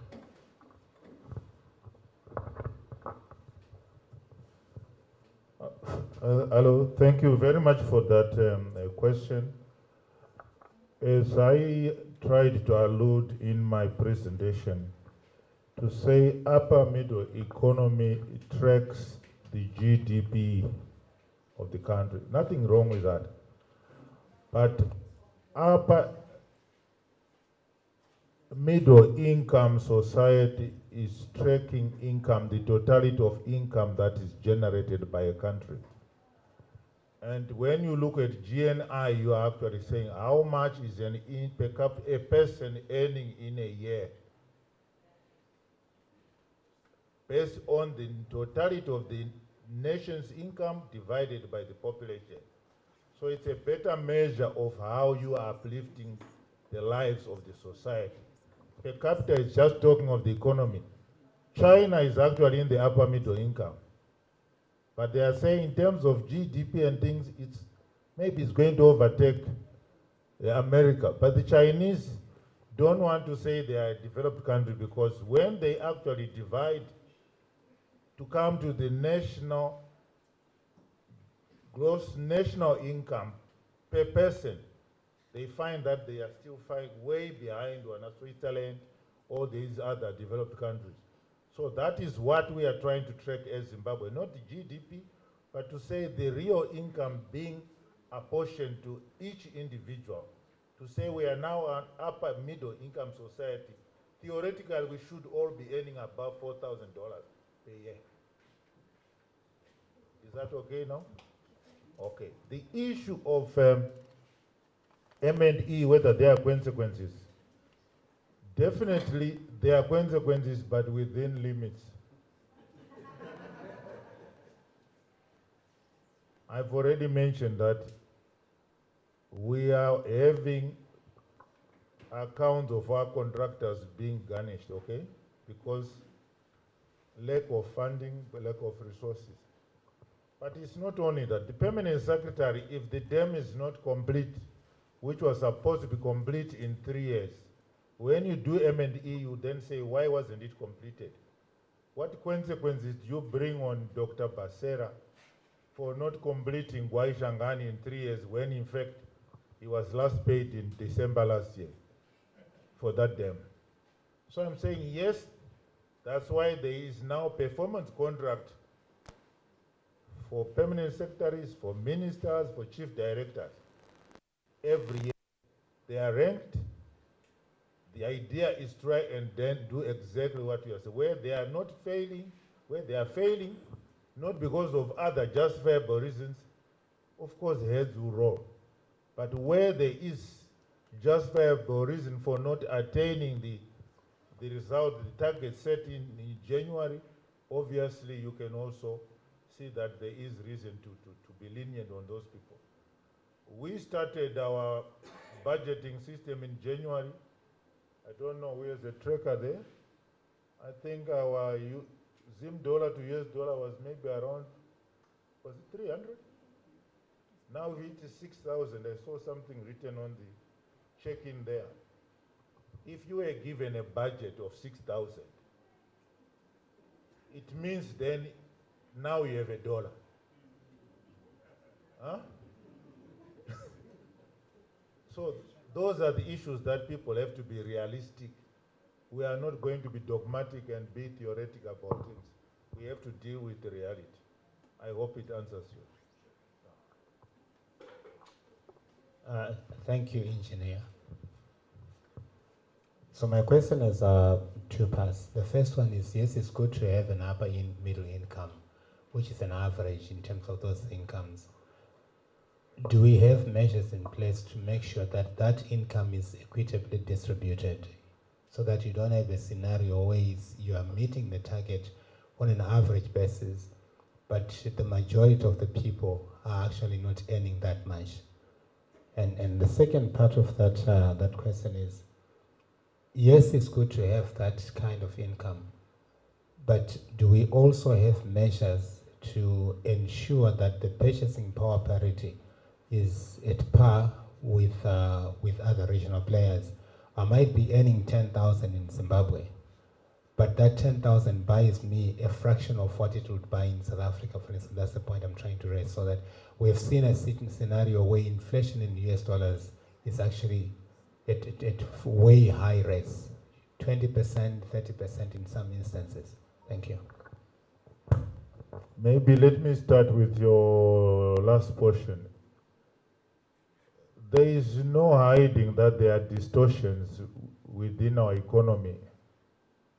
And I mentioned the issue Zvakarongeka deliberately because the Reserve Bank, as well as the Ministry of Finance, are trying to put measures to ensure that those distortions are not there. Your last point was talking about the inflation even in US dollars is there, and people are saying it's people driven. Which people are driving it, I'm not sure I have the answer, but definitely we are facing challenges that are actually affecting the entire economy. And also notwithstanding the fact that also our pricing mechanism somehow is distorted. I think it's because we are using some of this mixed basket of currencies. Because I don't know what we are paying here, but in South Africa, for example, just your example, if you pay $50, you stay at Sheraton. In South Africa, right now, if you pay $60, $50, you be at Sheraton. Not our Sheraton, their Sheraton. But here, you need to be above 150 to have the same standard. Then the question is, what's happening? Then that's where people are talking of macroeconomics, microeconomic issues.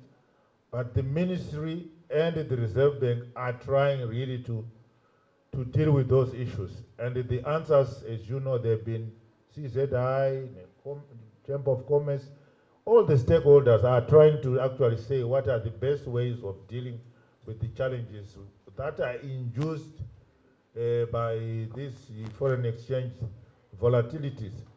Some of these things are man-made. Kuna warutomukira kuenda kubasa kunochinja mari. If the exchange rate is stable, hawana mari yachoka. So they have to push it kuti variyo margins avo. Kuna warutomuka kuenda kupfeka bhachi nekukama musoro. And they are going to be buying the product ramaita riya permanent black vachienda kumusika kunotengesa.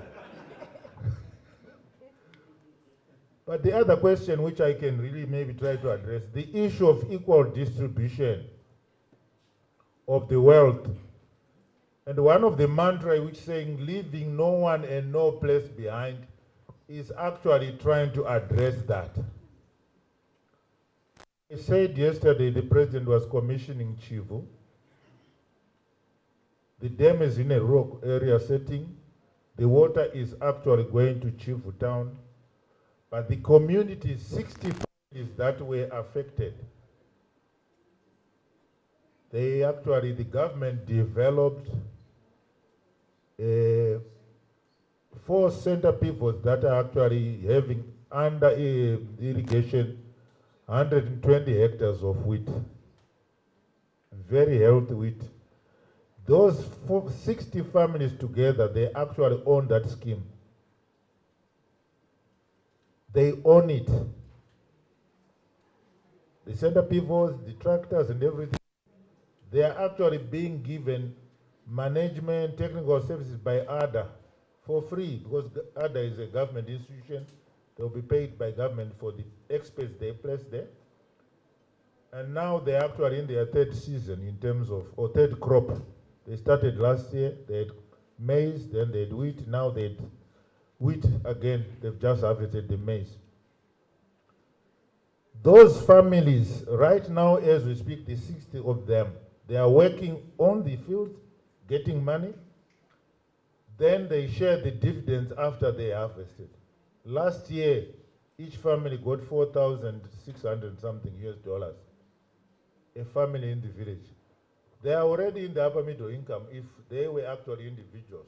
But as a family, they are actually going towards, and they are saying when they harvest this wheat, these are figures they were giving the president. Each family will have 6,700. Apart from the work, they have the jobs, their kids, their fathers, their mothers are working on the same field. It's the model that government is going to be putting across the fish, which is going to be put in the dam, which was actually put by the president yesterday. There's going to be commercial fishing and there's community fishing. Again, these are some of the things that are actually helping to uplift the lives. This is the second scheme. The first scheme was the Bubilupane, which was commissioned last year. And if you go to that community, I also visited. It is fully transformed. The houses they have built, solar systems, DSTV everywhere, cars which are parked there, and you actually say, why am I in Harare? I should come here. So this is actually a second take from what we learned from Bubilupane, which we have done in Chivu. So every dam, which is every water body, where possible, government is going to retrofit and put all these irrigation schemes. In every new project, we must make sure that we already, in our plan, must have these schemes to help people. So this is one way. People have heard of this rural industrialization. There is a factory that was opened in Mwenezi for Marula. It's employing people in the community there. There is a canning tomato and fruit factory in Mtoko. So these are some of the issues. It won't happen overnight, but at least government has a plan to ensure that We develop the rural communities as well as we develop the towns themselves. That answers you. Thank you. Good afternoon. Okay, I think I'm near the speaker. Good afternoon. Thank you, engineer. Thank you, engineer. I'm actually surprised and happy at the same time that we have so many projects in Zimbabwe that are running, major projects. My question is, of those projects that you articulated, do we have triple Ps? Because the previous speaker spoke about triple Ps. Do we have such projects? If not, why? I thought you were going to answer the why yourself. That's why we are here. Of course, we have triple Ps. But you have to realize that for a successful triple P, you must have the necessary revenue streams to sustain it. I'll give you an example of a road. If you want to have a PPP on a road, the minimum threshold of traffic on a daily basis should be 1,500 vehicles. Not mshika-shika. You need a mixture which actually bring commercial vehicles because they pay more. So if we go on our roads, how many roads can actually maintain this volume of traffic? Very few, if any. So what you see, what we have now is actually a subsidized way of collecting operating revenue. The $2, the $5 for trucks, the $10 for this, it's simply to try and augment maintenance cost. You cannot have a full recovery, triple P, for somebody to come and build Harare to Chirundu, given the nature of the traffic. Otherwise, government will end up subsidizing that triple P arrangement. But we have areas where we think with sharp minds, with innovative planning, running an airport like Harare International Airport, if the traffic grows, you find those are the hanging fruits even in others where triple Ps are being done. Joburg, as you know, is still not a triple P, even though they have traffic which is maybe 10 times higher than ours. So you need to find a project that has revenue streams that can sustain the operation and also recover the initial capital investment. We only have one true triple P, which is Manise, still works which are being done in Chivu, between Chivu and what is that place? Those who are familiar to Machingo. Mbuma, where we have a Chinese who is now actually putting up a steel plant there, taking advantage of the abundance of the iron ore that is there. So that is a triple P because it brings investment, it mines the ore, you process it, it sells it, and there is a sharing formula within the agreement with the government. So you need to select your project. But if you don't have revenue streams, then it's going to be very difficult. Thank you very much, engineer. I'm going to officially close the session, the question and answer session, but not, I'll just give one more question to Engineer Chaza, because Engineer Marawa is responding to Engineer Chaza.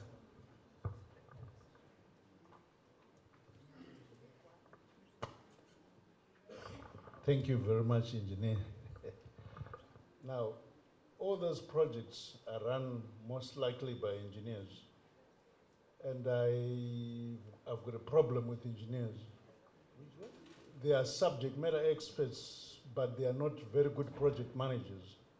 So we need to convert most of those engineers into actual project managers for those projects to be successful. You know, right now you could say there could be, I mean, you presented a lot of successful projects, but if I were to come and audit it myself now that I am a certified project manager, I will actually fail quite a lot of them. in the sense of have they been done according to scope? Maybe yes, but have they been done according to time and schedule? Schedule and cost? Most likely not. And are the benefits of those projects being realized after the project has been commissioned?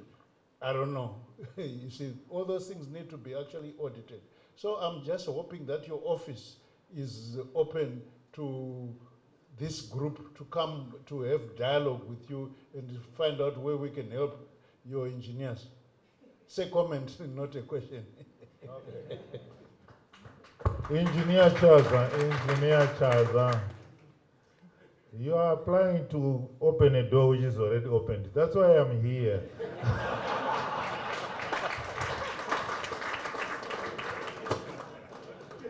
Thank you, Engineer Mara. Mine is a quick one. I stay in the rural environs, and as residents, we had put a suggestion that maybe during peak hours, we close one lane where traffic is less. Let's say from morning 6 o'clock to maybe 8 o'clock, we close one lane that is coming from Harare so that the cars from Ruwa can use 3 lanes. Then we do the same way, maybe in the evening. I don't know how best can you assist us in that regard. Thank you.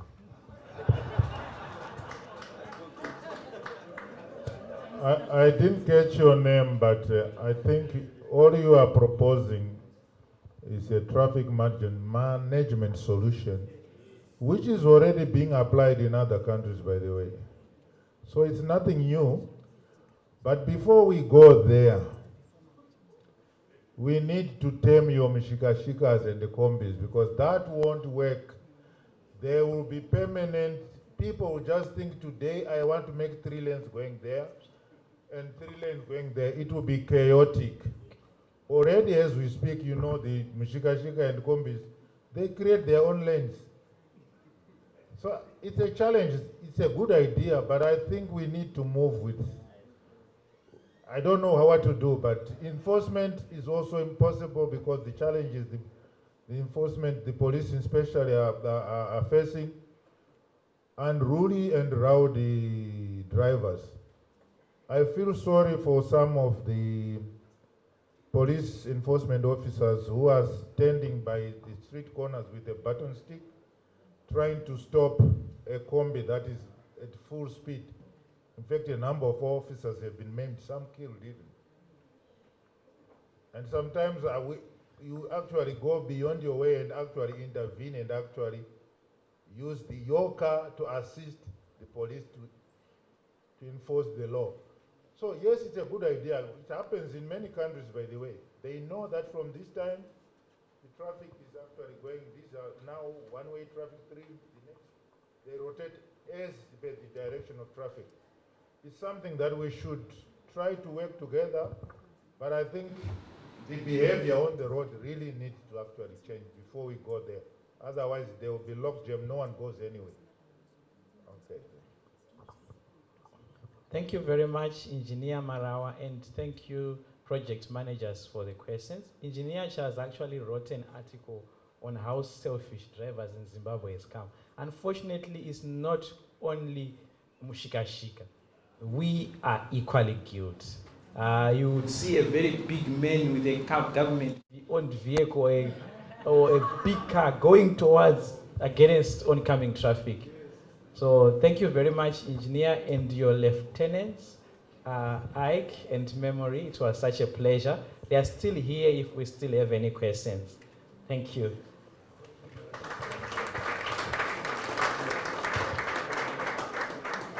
So I'm going to invite Madam President, Engineer Memory Gwena, to hand over the gifts to our speakers. We have got tokens of appreciation for our speakers. So I'll hand over to Madam President.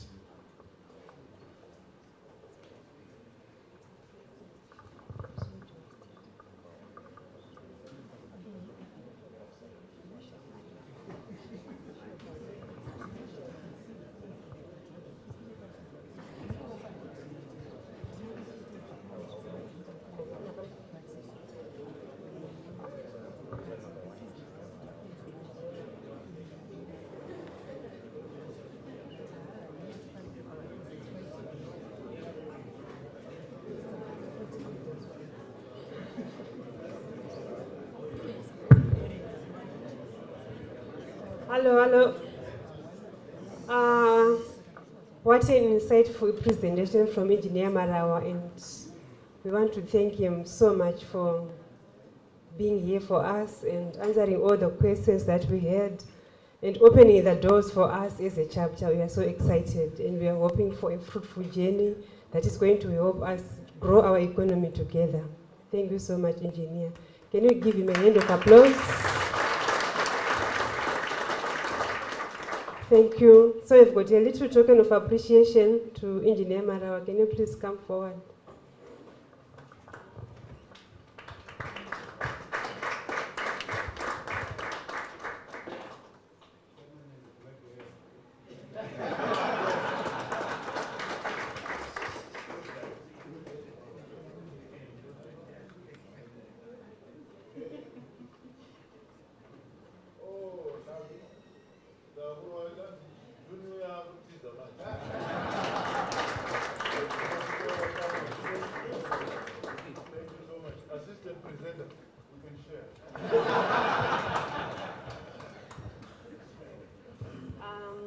Then our next presenter, Rebecca, you want to...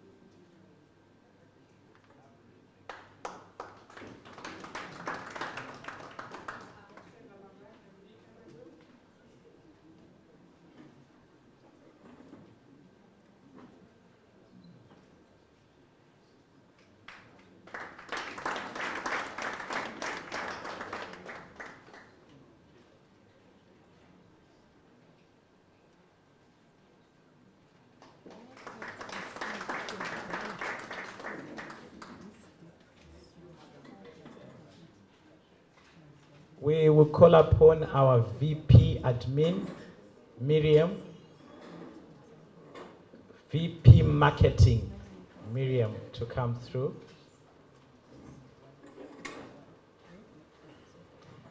Let's put our hands together as she comes.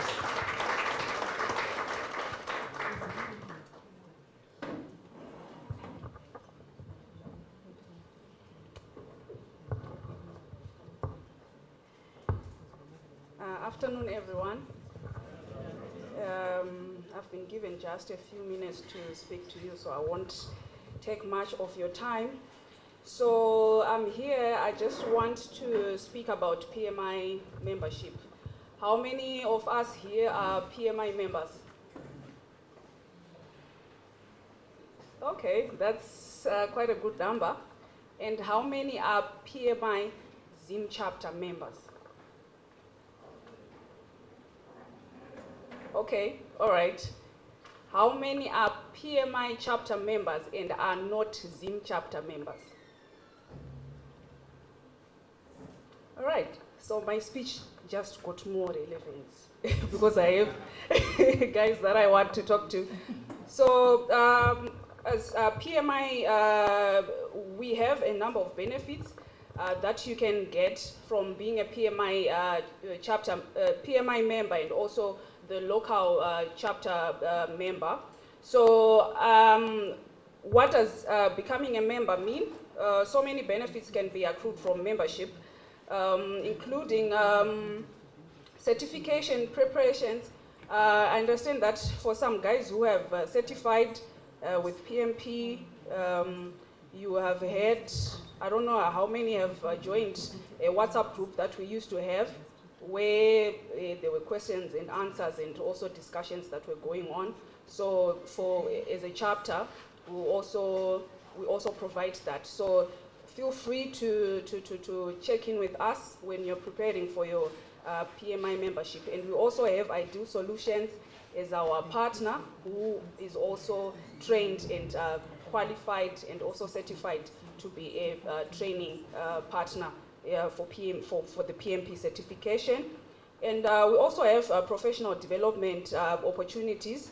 So when you are a PMI member and you have certified you guys have gone through the PDU's the stories, and being a PMI member will also help you. There's a lot of stuff that is on the PMI website which you can make use of when you have certified. You do not have to struggle to get to acquire your PDUs when you have certified if you are a PMI member, because the website has got a lot of information that you can make use of. And also as a chapter, there are also events, just like this event as well. You can actually earn PDUs, and also you can earn PDUs from a number of chapter events that we have. So I ask you to participate in a number of events that we hold, because they will also then help you to get more of those PDUs. And also there's a lot of networking opportunities that you get from being a PMI chapter member, and also the local Zim chapter member. So we have events such as wellness events. I remember we had one a few months ago, and I would like to thank those who managed to participate. But it's also a good thing to also take part in some of these sessions. So for example, for our last wellness session, we actually had a speaker who was speaking on mental health issues. So please feel free to take part, and also check in with us if there's anything that you want to find out about the chapter. How many of us still have the program leaflet that was on their tables? Okay, so if you check on the back of the program, there are steps for you on how to become a PMI member and also a PMI Zim chapter member. So you can then follow those steps, and also feel free to log into the chapter website, where you also get more information on that chapter, on the chapter, and also how to become a member and what benefits you can get from becoming a member. I would like to thank all of you for making time, and also your organizations for giving you the time to come and join us for this, and I'm hoping that you have gotten value from this. So I'll give back time to Samantha, but thank you very much, and on behalf of the board, the marketing department will also give you tokens appreciating you for being here with us. Thank you very much.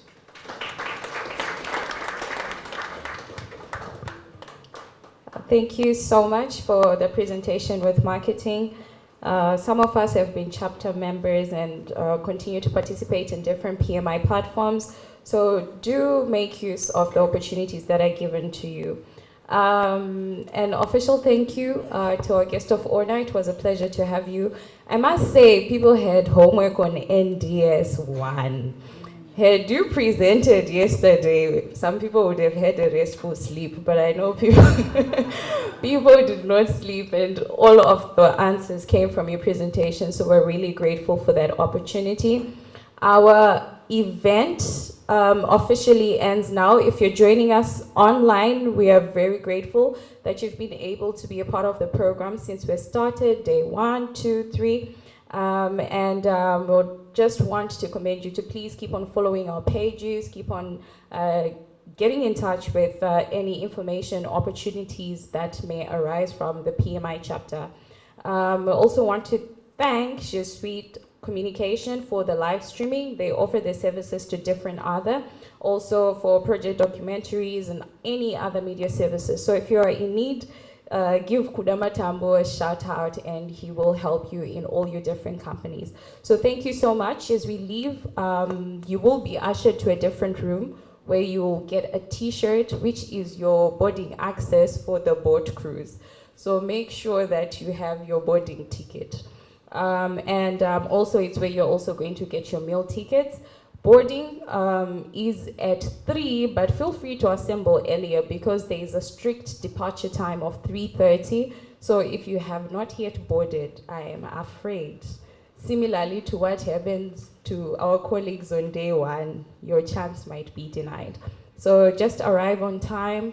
The serious program ends now. I think let's have fun. Let's continue to strengthen the project management profession.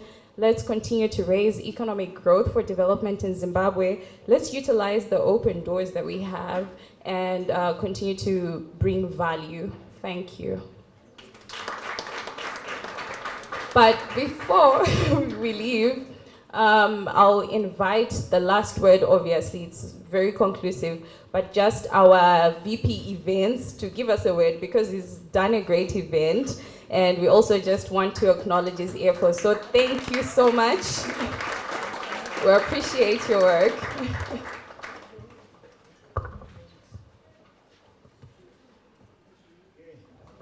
Thank you so much, Director of Ceremony.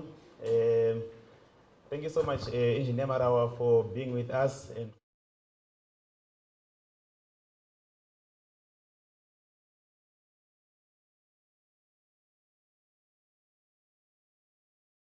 Are you looking The for one Econet to Victoria successfully Falls manage Marathon your is projects back, and across it's all 5 times sectors, bigger from and mining, better. Join us and be part of agriculture, Africa's #1 marathon on the IT, 2nd of July 2023 in the financial resort town. services, and a whole lot more.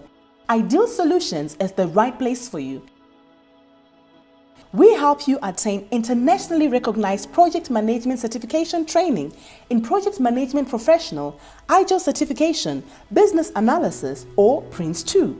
All this is to enable you to demonstrate your competitiveness through the application of proper project management methods tailored to suit your business environment, which is essential for organizational success.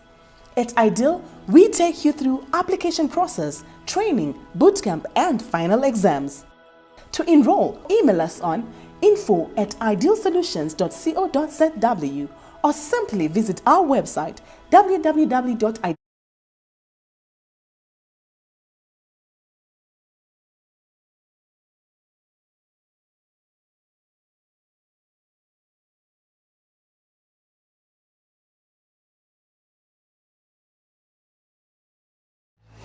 The Econet Victoria Falls Marathon is back, and it's 5 times bigger and better. Join us and be part of Africa's #1 marathon on the 2nd of July 2023 in the resort town of Victoria Falls. To participate, register on www.vicfallsmarathon.com. Stand a chance to win your share of $25,000 worth of prizes. Choose a race from the 42-kilometer full marathon, the 21-kilometer half marathon, the 18-kilometer specially abled race, the 2x10.5-kilometer Stewart Bank relay, and the 7.5-kilometer Eco Shore Fun Run, and the Buddy Beats Street Party, featuring popular DJs and artists.